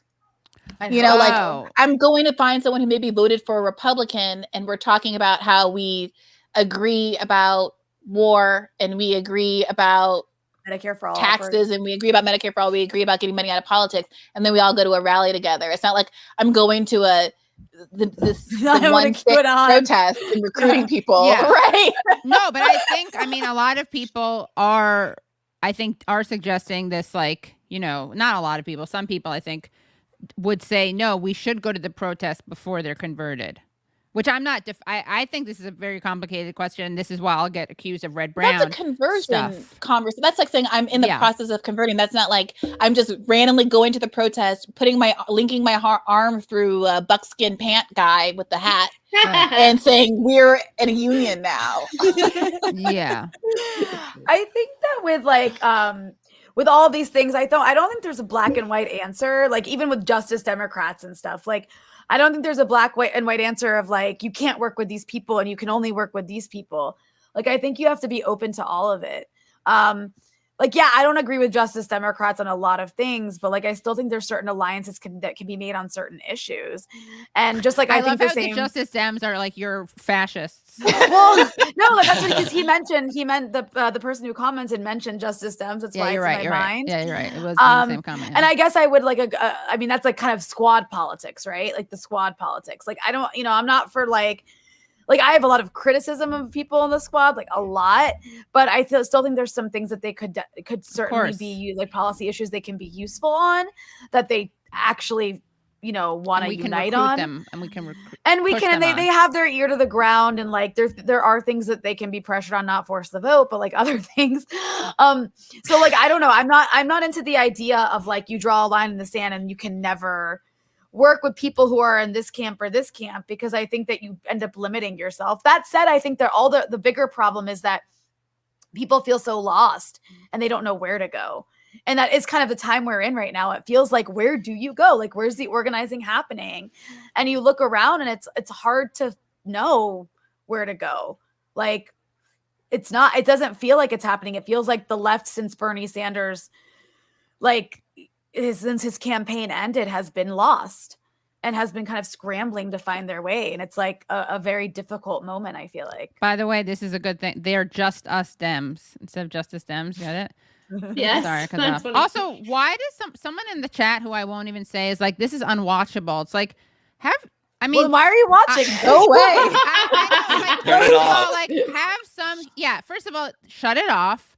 Also, have some humility. Like, there over 1,000 people would disagree with you. So I don't know why I'm talking to you as if you matter, but like, why don't you say, like, if you're going to express your discontent, which again, the best way to express it is just by fucking logging off. But why not be like, I can't. Favorite, my least favorite brand of like Patreon comment, because like you're supposed to be nice to every patron or whatever. But it's like there's some people who clearly are under the impression that every episode is custom boutique experience for them. And if they don't like it, they're like, excuse me, I am a 38-year-old from Wisconsin, and there were no cheese references in today's episode. And also, I personally don't care about taxes. So I don't understand why you talked about taxes. Right. It's like, my dude, I listen to more podcasts than any healthy person should. And never once in my entire life have I ever written a comment complaining about the content of a podcast. Can I just I didn't like that episode. I turned it off. I listen next week. Maybe it's so easy to not listen. Yeah. I love Bree's like Patreon Karen. I don't even know what to call that, but that was like So much fun. I totally love whoever she was. Yeah. People who have fun have fun. But I also hate the do better. What happened to you and do better? Do better, yeah. Get fucked. Sorry. Yes. Fuck off. Yeah, fuck off. Okay. Well, we should, I guess, talk about this. Is so much fun, but like, I guess we have to get into the serious stuff because what if we just ended it here without asking you about any of that? Ryan, we'll get this. We're gonna get this out of the way, and then we'll talk more about dating. But tell us what happened to you. The other, and I'm not making light of it. Something serious. I'm so bloated. Wow, I had way too much. Oh my god, I don't know how to contour. I need to contour. Okay, sorry. But back to the serious. No, I'm bloated. God, much like the Pentagon budget, I'm bloated. That's Okay. a great segue. Good, right? Okay. Great For segue. real. Hair. Good So thing. tell us what happened. We talked about this the other day on the show. Leslie Lee and I tried to unpack, took a while, what AOC had said. Basically, you had California Highway Patrol showed up at your house. Why don't you tell the story that happened to you? Yeah. Okay, so on Wednesday, I tweeted a video from a live stream that AOC did with this guy named Michael Miller.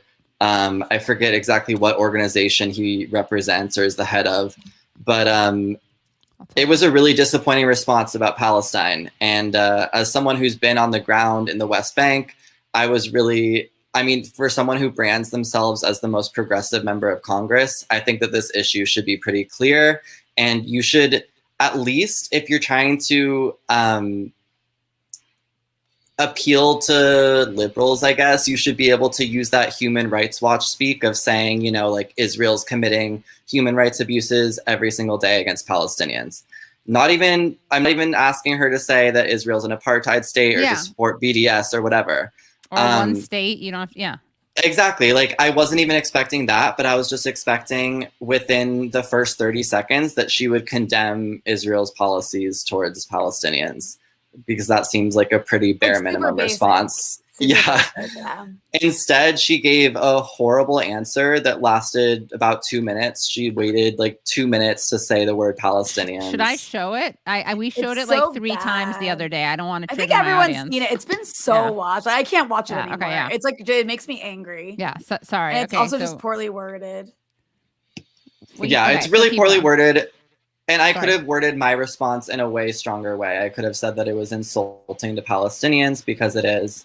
And, that it's just kind of cowardly to waffle on an issue that's so clear. So I just responded saying that it was an incredibly underwhelming response. And the tweet blew up. And then the next day, I was visited by 2 plainclothes California Highway Patrol officers who said that they were at my house on behalf of the Capitol Police, because I had tagged a sitting member of Congress in a tweet saying that I threatened to kill her. Let me get this tweet up. We talked about this the other day. What was hold on, let me get to it. I'm gonna find it. Is it your pinned? No, it's not your pinned tweet, right? Probably not. I don't think so. Apologies for people who watched the last show, because we went over this about like 5 times, I think. It was not insulting. Like, no, I'm not. When you said you should have reworded it, there was nothing like remotely controversial in what you said. It was like AOC spoke to this, like it was like some like. Here, let me get it. Let's get it for the record. Didn't they change the story and say it was actually about someone who replied to you? Yes. And then, Yes. Why they're not sorry. on you? So let me just. I'm sorry, I'm not setting this up well, but so basically, you got. Tell us what I'll get the tweet. Lackluster, right? Is what you said. I said underwhelming. Underwhelming, right? I'll be right back. 10 seconds. She's calling Capitol Police. She's like, I can't deal with this tweet. It's like way too threatening. All right. Okay, here we go. I'm gonna share this. Okay.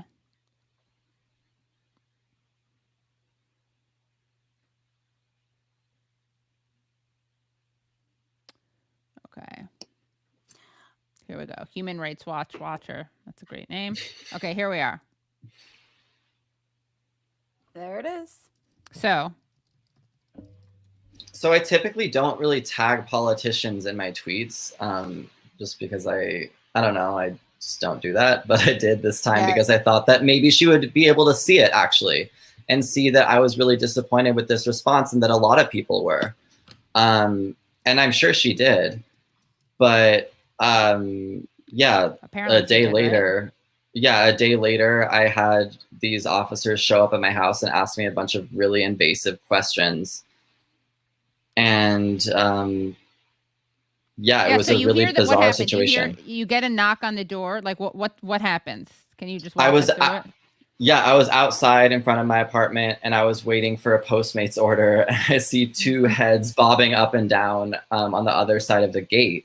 And they're yelling my name, Ryan, Ryan. And my name isn't on my Twitter account. Not that it's like super hard to find my name just because I host Left Bitches and I'm on Soapbox. So I'm sure people can find it that way. But I was still kind of weirded out and I approached them and they showed me their badges. And then I went around, they asked if they could come in and I said no. And I went around the side to ask what was up. And they said that they initially didn't specify that it was AOC that was apparently threatened, but they said, we got a report that your Twitter account, Queer a la Mode, which they said out loud, and I laughed a little bit. I said, you know, I don't remember sending out a tweet threatening to kill a member of Congress yesterday because we've that's all what they. gotten really drunk and then forgotten that we've, done something like that. Yeah. Yeah, of course. And Right. initially they weren't specifying that it was AOC. They just said a sitting member of Congress. And then as they continued to ask me questions, they said, yes, it was AOC. You tagged her in the tweet and you threatened to kill her. And I said that I just was underwhelmed by a response that she gave in a live stream and that's an enormous leap to make. Yeah, that's not really threatening or lethal or deadly. No. And I could have said like that it was insulting. I could have said that it was fucked up. I could have used much harsher language. And then I should not be visited by Yeah. You don't need to explain yourself. That was the Yeah. softest touch of a tweet imaginable. It is the most polite criticism you could have possibly made in the history of the universe. Yeah. This is Underwhelming. outrageous. Yeah, that's Yeah. I feel like maybe we have to show it once unless if people trigger warning because we showed it the other day, but can we show it once more? The video? Yeah. Go for it. I feel like we have to because I want to put The what in context and the how. again. I can summarize it for you. It's the what and the how and the how and the how and the what of the how. center and centering and settlements too. Centering the what of the how. Settlements. Okay, that was the big thing that got me the one and thing Leslie. she said. Yeah, so basically on the other night, Leslie and I. Here, let's just watch this and then we'll. Luckily, Aaron Mate came on to unequivocally explain what was happening. But okay, let's watch. While you play it, I'm gonna be right back. Okay. Rania really cannot take it. I can't do it. I just can't. Okay, 1 second. Where is it? I need someone to do this while I'm. Okay, here we go. Then I need to be right back because I'm gonna. Okay, hold on. Can you hear that and noise? the way that we are coming together. Do you hear it or no? yeah, I can hear it. Okay. All right. Oh my God. And this, by the way, is a group that called this group, which is the Jewish Organization of New York, or Jewish people. I'll find out the name, but they did call DSA anti-Semitic. So she's now doing an event with someone who calls her own chapter anti-Semitic, and Ali Abunimah has a great piece on this, as is his wont. Yeah. I'm just gonna. Can I actually set this up for background? I think it'll be. Is that cool? And then we'll get back to your tweet. Yeah. Okay. Okay. Let's see. Because this gives an important context. And I'm not just saying that. Someone we all respect is saying that. You'll find out who maybe later. Okay. So this is a great piece by Ali Abunimah at the Electronic Intifada.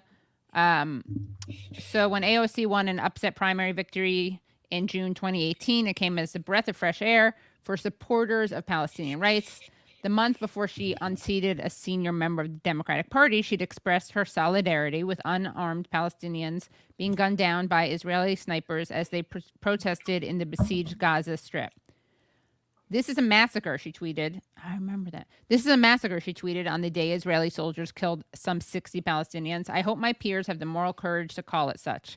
No state or entity is absolved of mass shootings of protesters. There is no justification, she asserted. Democrats can't be silent about this anymore. That was very brave of her. I mean, it's a low bar, but it was because of the reality of U.S. politics.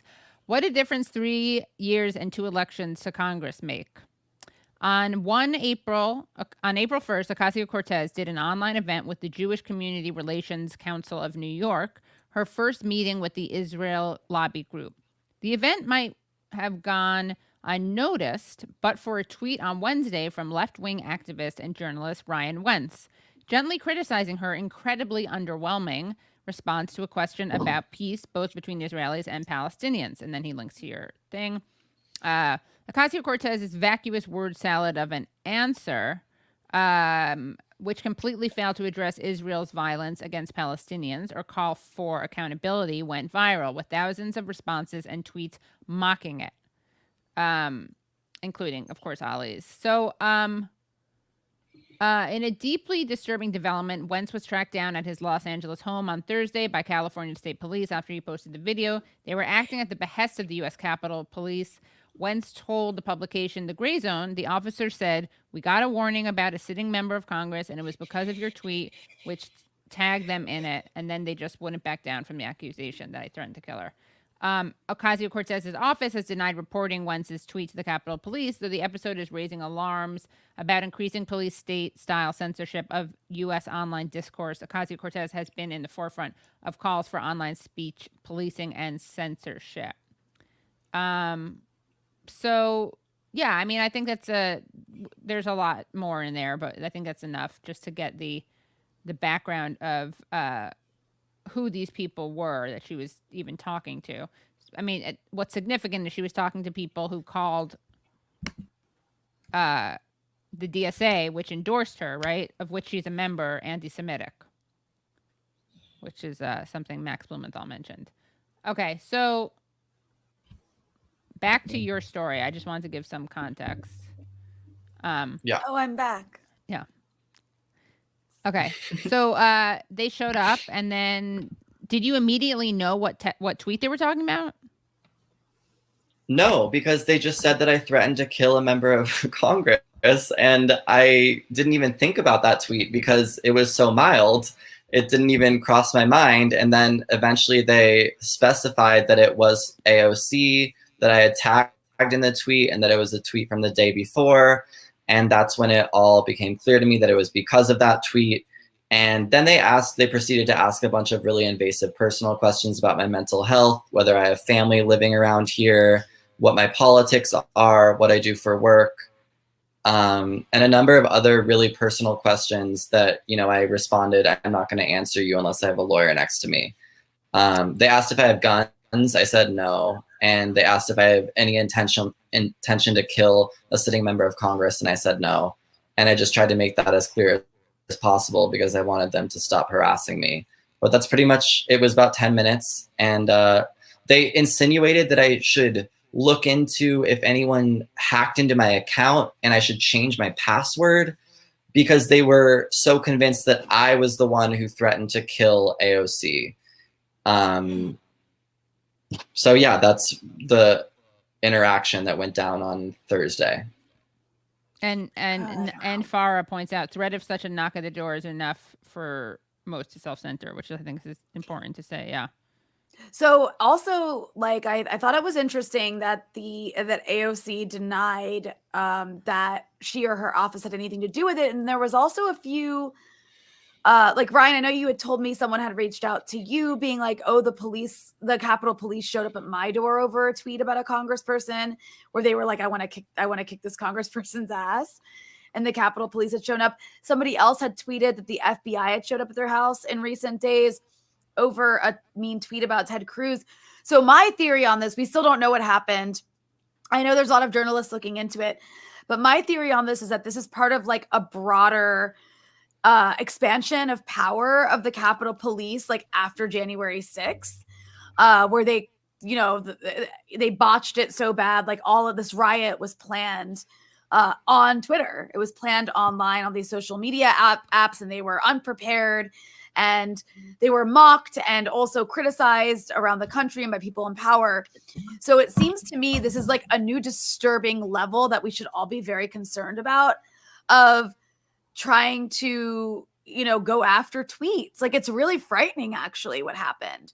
You were visited at your home by a law enforcement agency on behalf of the Capitol Police over a tweet, and they're changing their story about it. Like now they're saying, oh, because actually, Ryan, I talked to you a little bit after it happened. And when you first told me about it, I was like, maybe it was like someone fucking with you. Because like, why would it just like, didn't did make you think sense. they were strippers at first? Yeah, like, because they weren't plain clothes too. It's so odd. Oh, no, if they're plain clothes, they won't look like strippers. I'm sorry. But one of the more recent developments that's really unsettling is, you know, those two people that said that they had been visited by law enforcement in recent days. It was because of their tweets. Right. My tweet was not a threat. And then after that interaction, apparently after some journalists got in touch with the Capitol Police, they changed their story and said that it was a response to my tweet, a reply, which is really weird because am I supposed to be responsible for every single reply to one of my tweets? That's not how Twitter works. That's not how the internet works. Yeah, like YouTube isn't a publisher, but you are. Right. Yeah, exactly. So that's the only difference, is that like it wasn't even my tweet that they were apparently concerned by. But then why did they visit me? Is that a new expansion post January 6th? If so, that's a really dangerous slippery slope that I think everyone should be concerned about. Did they show you the tweet? Like, how did they even communicate this to you? No, and I wasn't even thinking about it. I didn't even want to bring out my phone because I just thought that would open like a can of worms, and I wanted to, you know, minimize the engagement. But I was just like, all I said was that I was disappointed, that I was underwhelmed by this response, and they kept sticking with this narrative that it was me, that I was the one who threatened, not just threatened AOC, but threatened to kill AOC. That's wild. And then when did you learn that there was a tweet in response to your tweet that was the thing that made them say? I mean, I don't want to justify it. It's not like it's okay for them to show it at your house, but when is it that you realized that the thing that they were even responding to was not your tweet, but a response to your tweet?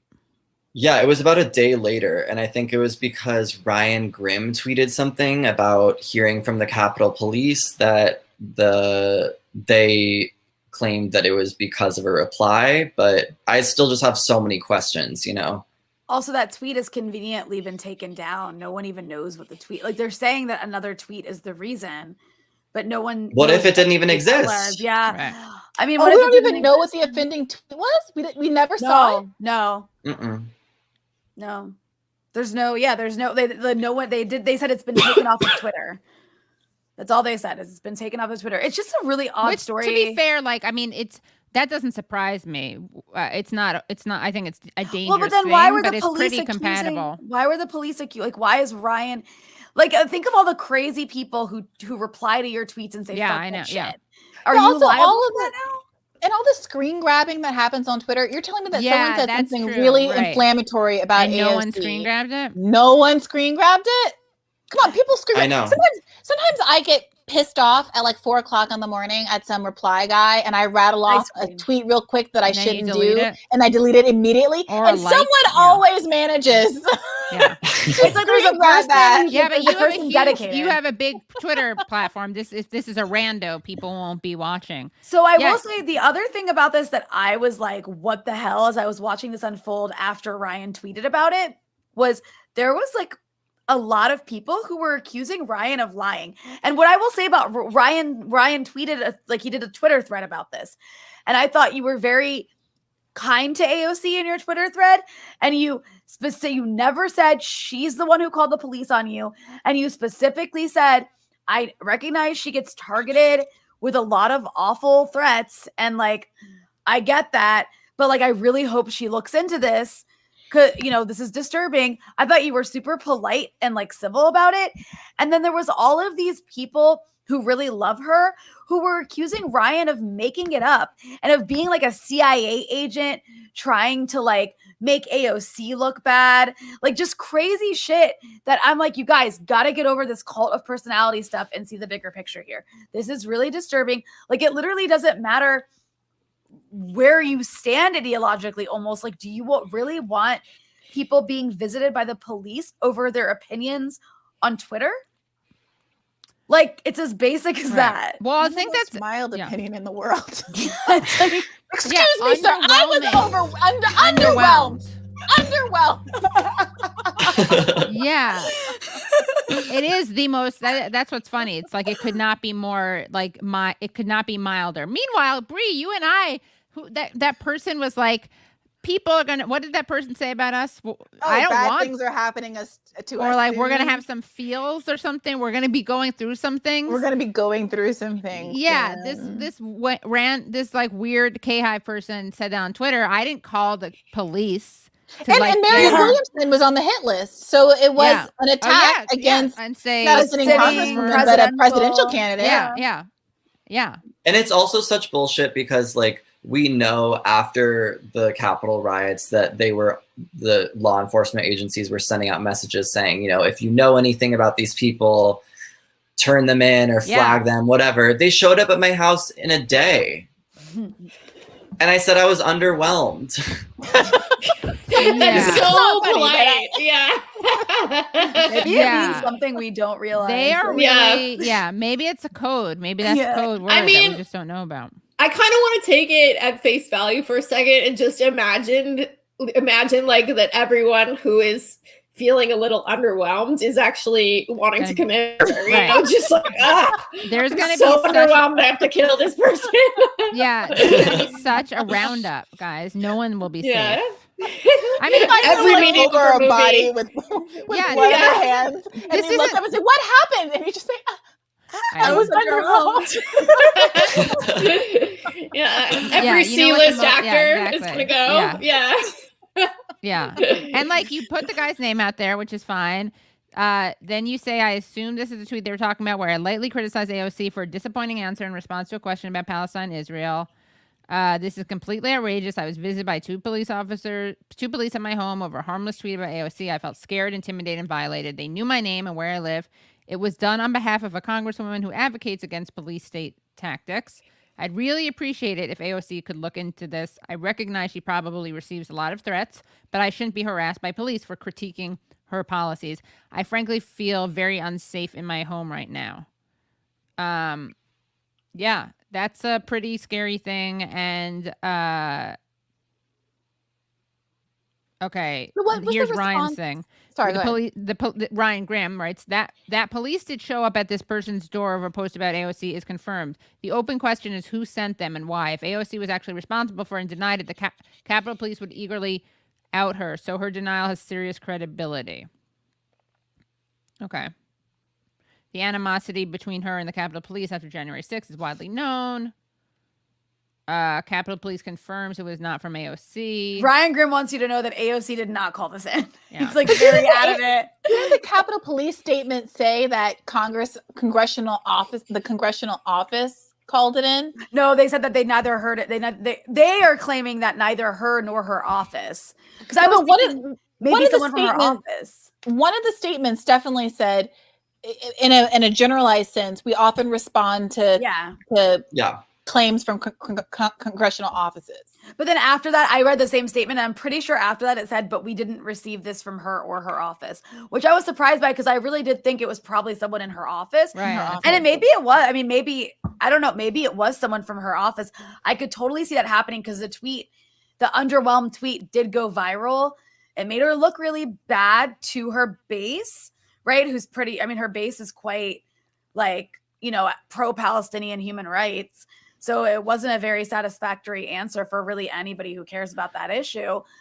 So, but at the same time, it's, I don't know if we'll ever know if someone from her office called it in or not, but they're saying the Capitol Police are saying no. And I think Ryan is right. Like the Capitol Police don't really have an interest in covering for AOC's congressional office. But right.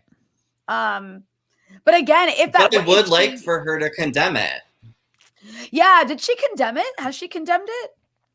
They said that it was disturbing and they want to get to the bottom of it, right? Like something like generic. But the like California that. Highway Patrol, like the people who visited me at my house, made it clear that it was because an office like felt threatened or something. Like I just want them to, even if it was they had nothing to do with it, but it was done in their name, I would like for her to publicly condemn this, because I think this is a really disturbing development. And if she is the progressive that she says she is, then she should stand against this. Like, this is clear. This is a clear overreach, and it's being done in her name. And I would really like it would give me a lot of, provide me a lot of peace if she could actually say something about it. I also do think it was disturbing when, like, a couple months ago, and I know this was directed at the right, but she like sent out this email to her supporters, like asking them to please report tweets. And I definitely have not liked her positions on like social media like tech giants, and wanting them to like clamp down on free speech. I'm really opposed to that, because as we see repeatedly over and over, it gets used against the left. Yeah. Like, because that's who's in charge, right? It's like people who are right wingers and like libs with right politics who are in charge of the internet. You really want to give them authority to like tell us what's good and bad speech. And I do think that like that definitely makes her look really bad. And if someone in her office, she should come out and condemn it. And like, as I say, I also don't know why else the Capitol Police would have flagged this tweet. Like, are they monitoring? Are they sitting around? Maybe one of her fans did. Maybe one of her people who she charged with that. I mean, I think that what's interesting is that, Ryan, you were saying like you would like her to condemn this overreach, but I think there's a major problem with kind of the quote unquote left in general, where people think that they don't see this as overreach. They think that like, and I think it's a bit of a Trump derangement syndrome, which we have to come up with a word for that from the left. But people see it as like you are standing against hate and white supremacy and violence and QAnon by protecting people. And they don't really interrogate or look at like who's doing the protecting and what that protection means. So I think that overreach is like very accepted. And then you have this like kind of really, I think, very misguided leftist thing where it's like, fuck that, like free speech doesn't exist. It's a bourgeois concept. And like, you don't have free speech unless you're rich. And like, we don't have a free media unless you're, because look at, and it's like, yeah, duh, all of that stuff is true. The question is like, do we want the powers of like content moderation or the police state to be expanded? And I do think that like lots of people who agree with us on most things disagree with us on that. Yeah. I guess my question is, because there's people in the comments that are like, you got to get serious about this. The left has to get serious about this. And I'm inclined to agree, but it's not clear to me, and I'm asking this with humility, what we're supposed to do about it. We've seen a lot of our comrades getting deplatformed. We've all known what the algorithms do to us on YouTube for a long time. There's a lot of pressure not to talk about it because it's easy to say, well, people just don't like you anymore and you're a loser. Right. That's why you're losing, subscribers and stuff. And so, all right, you got when I tweeted about it the other day, I had several journalists DMing me saying, like, not like a special lefties, people I didn't even know, just regular media people saying, I've noticed. Someone said, I've noticed a significant dip in my follower account once I started covering Amazon this past month. Mm-hmm. And I don't know what it's about. Mine, we did 2 Amazon episodes last month, and that's the first time I had seen those kinds of that dramatic. And I don't know. That's everything you say sounds conspiratorial and crazy. I mean, it's not crazy though, because you don't know the algorithm. It's being run by people. Look, we all know what we do know. This is not conspiratorial. We know that these social media companies are being advised by a council of groups and organizations that include the Atlantic Council's DFLR lab. I don't even remember what that stands for. They're like digital forensics lab. The Atlantic Council is literally funded by like every weapons company you can think of, as well as the State Department and a bunch of Gulf states. And they are obsessed with controlling the narrative about wars. And then you also have a group like the ADL, which advises Twitter and Facebook on what constitutes good and bad speech and hate speech. And the ADL is pretty much just a pro-Israel lobby. And then you have a bunch of corporations sitting on this council, and then a bunch of other people we don't even know about. And they are deciding how these social media companies should go about censoring speech ever since they thought Trump got elected because of some social media posts about Bernie Sanders on a horse in 2016 or whatever. So like, we know that this is happening. And then after January 6th, I think it got even crazier because I've noticed, like, I saw you tweet that, Briahna, and so people understand, you tweeted that you'd been gaining fewer followers than usual. Yeah, well, of course it sounds ridiculous, but like, but I'm someone who like came on Twitter as a normie, right? Like I wasn't like, oh, hi, I'm a journalist. I was just like a completely anonymous person for all of 2016. So I built my follower count very organically from having like 500 followers in 2016, so I'm used to it's only been up. And since like the campaign ended, I typically grow at a rate between, I'd say, 5,000 and 15,000 followers a month on average. And it normally correlates it. Did I publish an article this month? It might be a little higher. Mm-hmm. Did I have a viral exchange with someone like Bakari Sellers? It'll be higher. Or did I have a quiet month? It'll be closer to the 5,000. And it's not something I look at, except for I looked back at it because the analytics are right there on Twitter for everyone to look at. I'm like, okay, that's what's normal. Last month, I took a look and it was like 600 for the whole month. Like 600. And then this month, it's like negative 500. And so every day I see people like, you get in your feed like 50 new subscribers, 30 new subscribers. Every time you click on, you see all the people are still following you. So why now, after all the things I've said and done, force the vote, nobody left in January, like all the things that I've done to anger people, there's never been a decline in follower count. It's not normal. It's not normal. Yeah. And like, I will say like especially I noticed it since January. After January 6th, I suddenly lost like a couple thousand followers. And I was like, what? And then I was like, maybe they were just banning right-wingers and I had a weird right-wing base of 2,000 followers I didn't know about. But then the last like couple months, I've noticed like every time I gain 100 followers, I lose 100 followers. Like it's been this back and forth weird ping pong that just doesn't look normal.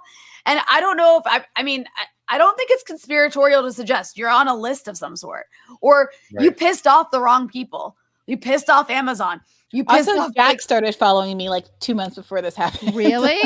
Jack everything sounds crazy. I'm just saying the facts that happened. Jack Dorsey, Jack, Twitter. Oh, damn. I'm gonna tweet at him right now and be like, "Why aren't you following me?" But that's the thing. My engagement, nothing else changed. Like I would understand if I'm not tweeting as much and people aren't seeing my tweets I will as much say. I used to see you, like on Twitter when it's like, in case you missed it, or like, here's what you've missed. I used to see you on that all the time. And lately I haven't. Like I used to almost always see a tweet by you. Well, this month my engagement is down now. But last month when I noticed the pattern at 600 followers, every other stat was identical to the month before. And the month before wasn't like a high month, but it was like not so aberrant that I would have noticed. It was like 3,000-4,000. You've pissed off like the establishment Democrats. But I've been pissing them off. Last April, I pissed them all off with that "we should have healthcare" tweet at Kamala Harris. I gained 40,000 followers that month. I mean, it's an algorithm we don't know about, and it's being controlled by people with interests that literally go against everything all of us believe in. So I don't think it's conspiratorial at all to like assume these private social media platforms. We know that Facebook's been doing it. Like there's people like Lee Camp has like 300,000 something followers on Facebook, and his posts get like less engagement than mine do. And I've got like 20,000 followers on Facebook. Like, it's just, that's not normal. That's not natural. And like something fishy is going on for sure. Yeah. If there was more integrity in the system, then I think a lot of us would tolerate variations without jumping to conclusions.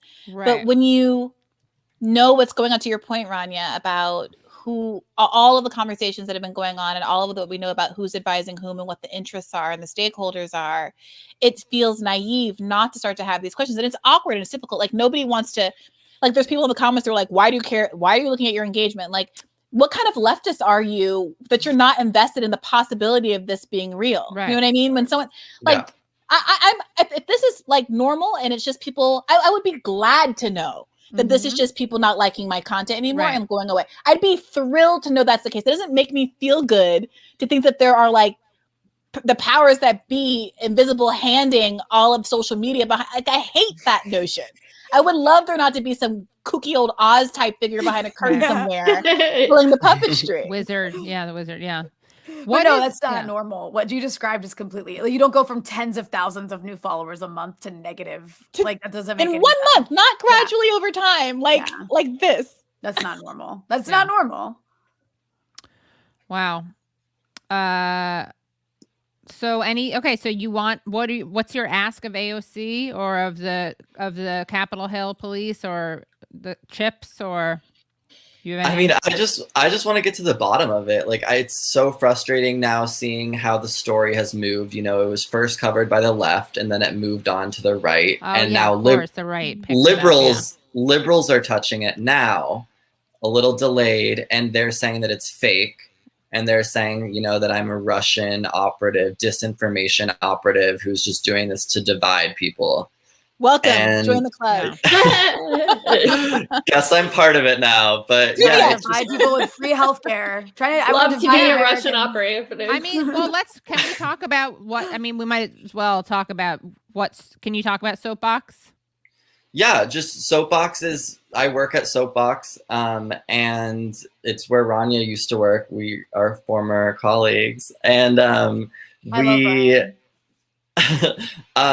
it's been flagged by, you know, Instagram and Twitter as Russian state-controlled media, and so all of these regime change people are hopping on and saying, you know, that I'm just doing this to divide people, and this is the classic tactic that Russian agents do, and have the cops show up at their house in America. Yeah, right. And they're the ones being conspiratorial, you know? Right. We're not being conspiratorial for understanding how big tech works or for understanding, you know, the aftermath of the Capitol riots. We're not the ones being conspiratorial. They're being conspiratorial by saying that this didn't happen, which is so outrageous. But yeah, I would just really like for her to publicly condemn this, because even if, as I said before, they had nothing to do with sending some message to the Capitol Police, it's still, from what the officers told me, was done in her name. And that would just provide me with a lot of, you know, right now I'm not feeling great. I have like a constant stomach ache. I'm not eating much. You know, it's not a good feeling being visited by plainclothes officers a day after you tweet mild criticism and knowing that you're on some list because of it. So yeah, I just would really like some clarity, really. By the way, there's some protests that are happening right now. I don't know if you guys saw this, but people have been commenting. There was a shooting.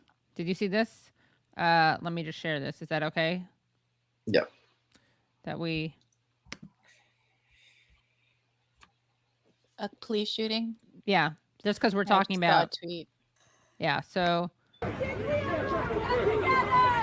where is it? Cops Brooklyn. at the Brooklyn Center, not Brooklyn, Minnesota police department just declared an unlawful assembly where protesters outraged by tonight's police shooting of Dwante Wright have been gathering. Let's see, Brooklyn Center stand outside the pavilion. The police indicate the 10-minute, I know, many people. He was shot and killed by officers in his car just a short distance away a few hours ago. Officers just fired a volley of tear gas canisters at the crowd of protesters calling out today's police killing of Dwante Wright in Minnesota. It seems mildly effective as the crowd moved back slightly but hasn't dispersed at least one arrest. Officers in riot gear are now moving to expand their perimeter outside the Brooklyn Center police station. And by the way, again, this is not Brooklyn, New York. It's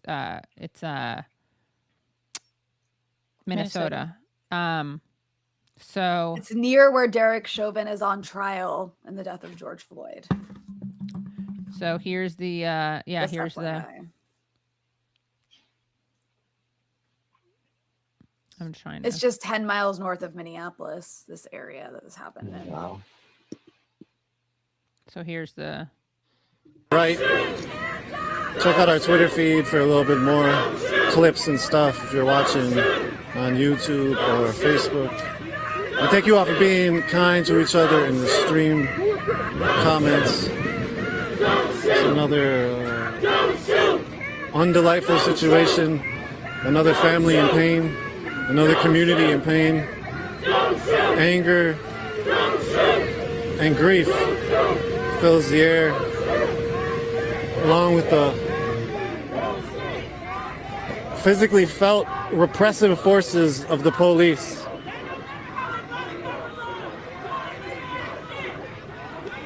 Oh my God, this story is crazy. Sorry, I'm just reading the details. Yeah. The police shot him while he was like, they like tried to get him to get out of his car, and then they said like he pulled him over for traffic violation, but he like wouldn't get out of the car, or he got back in his vehicle. They realized he had an outstanding warrant, and then as he was in his car, I'm not sure if he was driving away, I guess he was, they shot him, and then he crashed into another vehicle because they shot him. Like, oh my God, that's just like the police are crazy. Like, I've been in so many countries. I don't live in America. And like, I've never seen police as crazy in America. And I've been in fucking police states. I've never seen police behave as insane as police do in America. It's like it's shocking over and over again. Yeah, he was 20 years old. Someone was saying they thought his air freshener was a weapon. I don't know. I'm just reading Twitter now. Oh my God. Maybe this is not confirmed. He called his mother when he was pulled over. Like, he must have been so scared.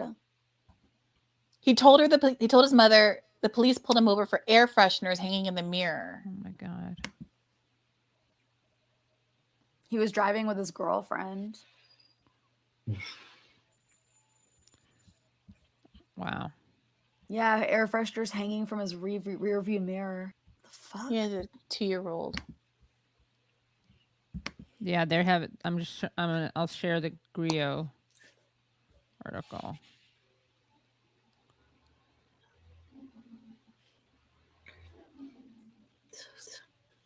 Okay, so tensions erupt near Minneapolis after police kill 20-year-old Daunte Wright. Just before the start of the third week of Derek Chauvin's murder trial and the death of George Floyd, residents of a city nearby Minneapolis are reeling after another police-involved death of a black man. Crowds of people gathered on Sunday at a Brooklyn Center intersection where family members said Daunte Wright, 20, was fatally shot by police in nearby Plymouth. And then Esley Merritt, Esquire, this is tweeted, this is Daunte Wright and his son, Daunte Wright Jr. Earlier today, Daunte Sr. was shot to death during a traffic stop, reportedly about an air freshener obstructing a mirror. He was 20 years old and killed by a Brooklyn Center police officer in Minneapolis. He was unarmed. Wow. Why are they allowing any police officer in Minnesota at this point to even have a gun? Like, Minnesota, like you've lost your privileges. Privileges, yeah. This is out like. Oh, let's not forget they don't only kill with guns. I mean, fair enough. But this is like yeah. It's hard to imagine that all the police precincts aren't getting lectures about, okay, let's keep our noses clean at least for the next week or so, because it's a spicy time these days. I think that they double down on it, actually. Like, I don't want to be conspiratorial, but I feel like what happens is they get more violent because they're like, no one is going to stop us here. I mean, I think what's interesting about, not to take it off of this young man who was just shot and killed by police, but I think what's interesting is watching this Derek Chauvin trial play out and seeing, I think, I started out in journalism covering criminal justice, and police shootings was like a big issue I reported on a lot. And one thing you see in these kinds of trials is you never see, should I say, is police testify against their own. Yeah. And this trial with Derek Chauvin is the first time, I think, in my lifetime when I've seen from the chief of police down just testifying against and saying incriminating things against Derek Chauvin. And a part of me feels like, I think he's going to be found guilty, and he should be found guilty. But a part of me feels like the sort of police structure in America has decided that they're just going to throw him under the bus, like sacrifice him to save the reputation of like policing and their own institutions. And that's what they think is going to happen. And I hope that's not what happens, because this shows you it happened 10 miles away, that this shit's still happening, and it's going to keep happening because nothing's actually changed. Like, I mean, it's almost what you guys were talking about with Golden Girls before, like taking out one episode. It's just so insufficient, you know, like it doesn't change anything structurally. Right. Superficial. It's so superficial, and a lot of people just lap it up and think that that's progress. And it's so insulting that, you know, people even frame that as progress. I'm not even sure that he's going to be convicted, by the way, but it would be if you I mean, I've been watching the details of the trial, and it will be really shocking if he isn't. And I think that the powers that be recognize that if he is not convicted, there's going to be massive riots. But also, like, it's like I've never seen a trial where the police are testifying against him. Like, he's on his own. He doesn't have the support of his brothers in blue or whatever. Like, it really is like a cultish brotherhood to those people. So, like, that's different. And that suggests, like, if your own police colleagues are saying incriminating things about you at the trial, it like makes it okay to convict you. Like, I also want to be really clear that the Golden Girls are good. Yeah. Okay, true. Yeah. Right. I'm too young to even know, but oh boy. Ryan, you just opened a whole can of worms. All Golden Girls are good. Yes. All Golden Girls are good. It's Jesus just like, Christ. and they're going to show pictures of people jumping on the cars and stuff, which they are.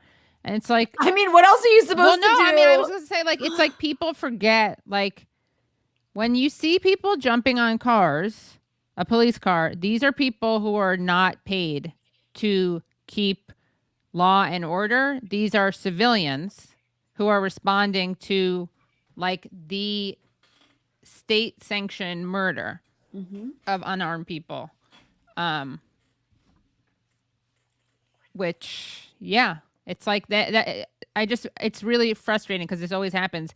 Something terrible happens, then there's a protest, and then you don't see the, like, unless a cop actually shoots someone there. But I feel like even when they're doing draconian things, even when they're rubber bullets, which, by the way, is like the best PR name ever. That name needs to be replaced by something. Rubber bullets and tear gas sound so not that big of a deal.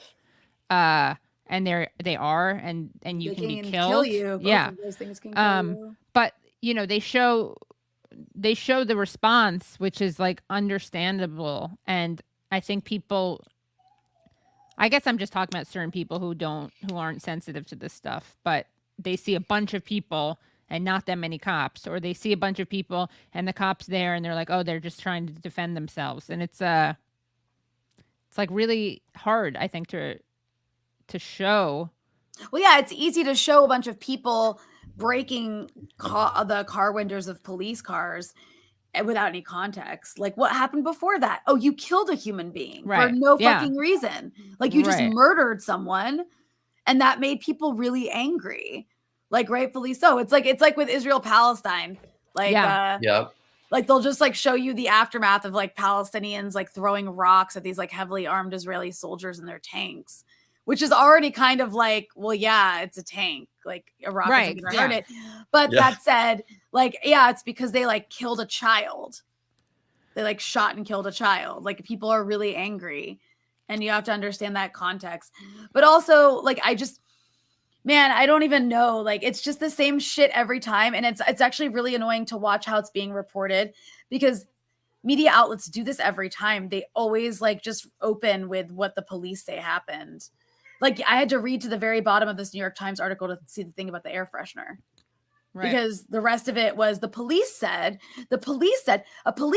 said that, like, and like that it just puts it in this really like decontextualized, cold back and forth where police were just asking him to do something and he didn't comply. What were they supposed to do?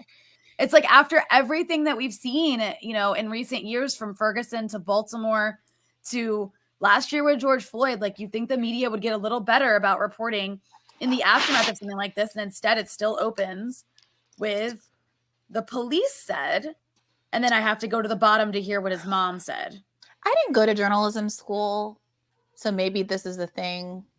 I don't know. I can't really, I certainly don't want to claim any expertise, but sometimes I just feel like some of them just aren't very good. Like, there's just a a lot of bad, not very thoughtful. Like, this is going to sound a little obnoxious, but when I became a journalist out of the blue, what kind of shocked me was how little structure and barriers there were to some bad practices. And when I became an editor and witnessed the bad practices, like just intuitively bad, not because I was trained in this way or because I'm a lawyer and I feel like you have to substantiate claims when you write something, because if you don't, you will lose. Like, you cannot ignore arguments when you're writing a legal brief, because then your opponent's arguments will be assumed to be accurate. If you do not address them, they just win. So you have to deal with the bad facts. Like,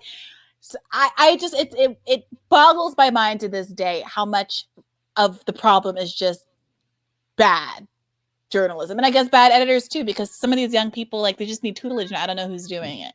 Yeah. I didn't go to journalism school either. I've talked to people who have. And they teach you in journalism school this very, like, you have to give both sides. And he said, she said, and you definitely like show a deference to authority. So you lead with what the State Department tells you, or what the official police chief tells you. Yeah. The person in uniform who has the official title tells you, before you talk about like what people on the ground are saying. But in the case of police killings, like, it's like at this point, we should know better. Come on, guys. Yeah. Well, then when the police, when the perpetrator of the crime, is the cop, then maybe consider that it is not a neutral source of information. So I'm reading from the New York Times. Just before 2 p.m., officers pulled over a driver for a traffic violation, determined that the driver had an outstanding warrant. The Brooklyn Center Police Department said in a statement, officers tried to arrest the driver, but he re-entered the vehicle, the police said. One officer discharged their firearm, striking the driver, the statement said. The vehicle then traveled several blocks before striking another vehicle. The driver died at the scene of the crash in a residential neighborhood, the police said. The police also said they believed body-worn cameras and dashboard cameras were activated during the episode. A woman who came to the scene of the crash said she was the victim's mother. She identified her son as Duante Wright, 20, and said he had called her when the police pulled him over. Mr. Wright was in a vehicle his family had just given him 2 weeks ago and was driving with his girlfriend, she said. He called me at about 1:40, said he was getting pulled over by the police. The woman told reporters at the scene, according to a Facebook Live video. He said they pulled him over because he had air fresheners hanging from his rear view mirror. Mr. Like, Wright, why aren't you leading with that? Like, why is it like, why do you have to read all that crap? That, like, so it's this confusing. Let me count and how many. So I had to go. Let's see. So that's 1, 2, 3. Okay, 4 paragraphs. Yeah. Also, why is that just stated like that's illegal? I'm sorry. Did I miss something? Is it illegal? I don't drive. Is it illegal to hang an air freshener? No, it's not. No. Like, I don't. Why is that? Is there a follow-up question about, like, why is that a thing? He said that, right? So then Mr. Wright also said the police had questions about the vehicle insurance. I said when the police officer comes back to the window, put him on the phone and I will give him the insurance information, she said. That's the mother. Then I heard the police officer come to the window and say, put the phone down and get out of the car. And Dante said, why? He said, we'll explain to you when you get out of the car. The woman said she heard her son either drop the phone or put the phone on the dashboard. And then I heard scuffling and I heard the police officer say, Duante, don't run. And then the officer said, put the phone down and hung up. It's the still woman said she unclear, called like, her son's phone back and that Mr. Wright's girlfriend answered. The girlfriend told her that Mr. Wright had been shot. She said the girlfriend was not injured, according to police. People, including Mr. Wright's relatives, gathered at the scene while some people were yelling at officers and demanding answers. Mr. Wright's family members urged people to be nonviolent. We want justice for Duante. The woman who identified herself as Mr. Wright's mother said, we don't want it to be about all this violence. She also said she wanted her son's body to be taken care of. I asked them to please take my son off the ground, she said. He's been there since 1:47 this afternoon. Wow. So his body was just like laying out in the sun. A Brooklyn Center police officer told people at the scene that the victim's body could not be moved until members of the Bureau of Criminal Apprehension, a division of the Minnesota Department of Public Safety, arrived and investigated, according to a Facebook Live video. The borough said on Twitter that agents were en route to the scene of what described as an officer-involved shooting. officer involved. They didn't even give a reason. They still haven't given a reason. They're just like, he had an outstanding warrant. Like, that's supposed to make it okay that they shot him. And then they're going to come up with something like, oh, we thought he was reaching for a gun, but he was on the phone. We thought the phone was a gun. Just like we thought the air But they fresheners literally were know. grenades. They know he was on the phone. They said, put the phone down. So how are you going to tell someone to put the phone down Just and then be wait, like, just I thought it wait. was a gun? Just wait. They'll have some reason that they felt scared. And that's the problem in America too, is like the law's written in such a way that police officers just have to feel subjectively in fear of their life. Reasonable. Like, I can say that about anything. I can say like this live stream is making me feel scared for my, like without any, it just makes me feel scared. I'm underwhelmed. Yeah, right. Yeah. I'm underwhelmed. Therefore, like I have to shoot everyone. Like it's fucking nuts the way this whole system works. And I just like, man, a 20-year-old, like that's like a baby. It's horrible. They killed like a child. Yeah. Not that it would be okay if he was 40, mom. but His Yeah, mom, who I just gave him know. the car, is going to be racked with guilt because she's going to feel like, oh my God, he didn't have the insurance information because I gave him the car and da da da da. What a horrible, tragic Did situation. you guys see this video of the black like An outstanding army lieutenant who was like Yeah. in his uniform that was like making the rounds today? It was pretty shocking. And police were like forced him out of the car at gunpoint and onto the ground. And then people were tweeting like, if this was done to like an army lieutenant in any other country, there would be like a diplomatic scandal. Which Well, is some people were accurate. pointing out that Obama's remarks, that the Reverend Wright, the context of Reverend Wright's "Goddamn America" remarks were him talking about how he was a veteran and how he had been mistreated by the police when he came back to the States after fighting in some war, and that the "Goddamn America" was about like how horrible that I'm out there giving my life for my country, and I come home and I'm treated like a second-class citizen.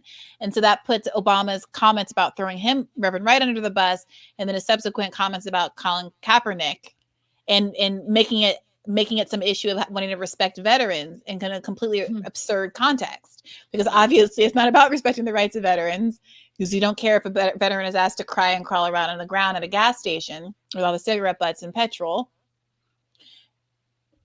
And the cop asked them to do it. Cops, a bunch of other people, veterans, apparently. Right. Yeah. American police are out of fucking control. Like they're scary in a way, like, especially if you go to other countries, like you feel the difference between when you see police in America. And I'm saying that as not a black person. So I can't even imagine if I was like a black man in a car in this country, but just police, like, and we're all like inculcated with this, like, it's like we grow up like actually fearing police and you don't even realize it. Like, you don't even realize, like, in other countries, people don't feel that way. They don't walk around feeling like if they see a police officer, you're immediately like, shit, did I do anything wrong? Like, your immediate like feeling in America if you see a cop for everyone. It's not for me. I'm just being honest. Like, I really. When you're walking around the Capitol, well, you don't live here, but you encounter a cop and you're not like, uh-oh, I don't think they're gonna hurt me. Like, yeah, but you don't feel like there's like a panoptic surveillance-y aspect to it where it's like they're there to catch me. Yeah, like, and I'm not saying this is like to defend. I'm not saying this is my reality. I'm just saying, like, I'm someone who has been, like, who has never been. I mean, cops arrested my dad for refusing to get off the top of of his car because he wanted to drive to a suicidal patient's home. But I'm not defending the cops. I'm just saying, like, I feel so insulated from that. Like, when I was walking with male black friends and there was a cop, I would feel that way. Yeah, but it's not. It's just that you say that, Rania, because I've been running a lot, hence the tan lines, and in DC, there's a lot of Capitol Police everywhere, and it's this really odd dynamic because it's like on one level I'm jogging past someone, and oftentimes they're young and black or Latino. Yeah, and maybe single. There's this. Convert them. But there's this interaction where it's like there's so much, I feel like, communication that happens in an instant where it's like, okay, cop, am I running in the right place? Am I supposed to be here? But then it's like, oh, you're black, and like you see me judging you, and as a humanistic person, Like, I see you and you're human, and it's not, I don't want to put all the baggage of the weight of the world on you as an individual, but also you are part of the system. And like, you see me and I'm black, and I see you and you're black, and we're like, and you know what's going on, and you probably don't like it either, but like, and it's just in a flick of an instant. And it's like, I don't know what to do. Do I smile? I mean, there was a way that sometimes I would defensively like be overly like smile. Same. But then it's like, then I feel gross. Nowadays, I feel like too gross about myself to do that. But it's like, do I want to scowl at all these people who, my scowl is not changing their understanding of how the world works. The masks help now because I don't have to make that decision. Well, the smile. So for me, the smile is more about, that's so interesting, the sort of like internal conversation happening in your head. The smile for me is more like, I'm not like, I didn't do anything wrong. Yeah, like, good one. Right. Like I didn't do anything illegal, and I'm not threatening anyone. Hi, like just like don't ticket me. Like I just have like, I grew up feeling that way about police, and it's not because like I felt like they were necessarily gonna hurt me. Because like I don't know. I mean, I think it's different. Maybe if you're a man too. Like as a woman, I feel like as a short woman, I feel like I'm pretty non-threatening looking. Like I'm not gonna hurt anyone. Which doesn't mean that gets beyond them. Obviously, I'm just being honest for me about. They threw that black. They're always throwing black little girls around. There was that little girl in her bathing suit at the pool. Remember they chucked her. There was a little girl in the classroom. They chucked her halfway across the room. Yeah, but hold on 1 second. Sorry, just 1 second. I know, Ryan, you have to take your dog out, and Kate, I think that your cat is crying or something. I think so. Yeah, I'm so sorry. Yeah. No, it's okay. Bad face too. Yeah. Oh yeah. So if you want to tend to the cat, Ryan, I know you have to exit. Kate, do whatever you know. Okay. But I'm gonna go to bed actually. All right, okay, it's so good to see you guys. Yeah, you this guys was too. awesome. Thank you so much. Thank you. I should have Thank you muted so while much. the cat was going. Oh no, it's bad fine. little guy. It's fine. No, it's fine. I'll see you later. Your cat was the star of our episode, Kate. He's a little cutie, and he's mad that he's locked out. I'll see you later. Yeah. Bye. Bye. Bye. Bye. Of course, like this show. If you're listening on a podcast, please like and rate and review. People are saying best episode ever. So thank you. Thank you, Katie. Thank you, everyone. Don't forget to like Katie's channel and subscribe. Yes, and subscribe. And join the Patreon. Join the Patreon. Patreon. Patreon.com/. I'll stay on for a couple minutes until someone else joins. Patreon.com/The Katie Halper Show.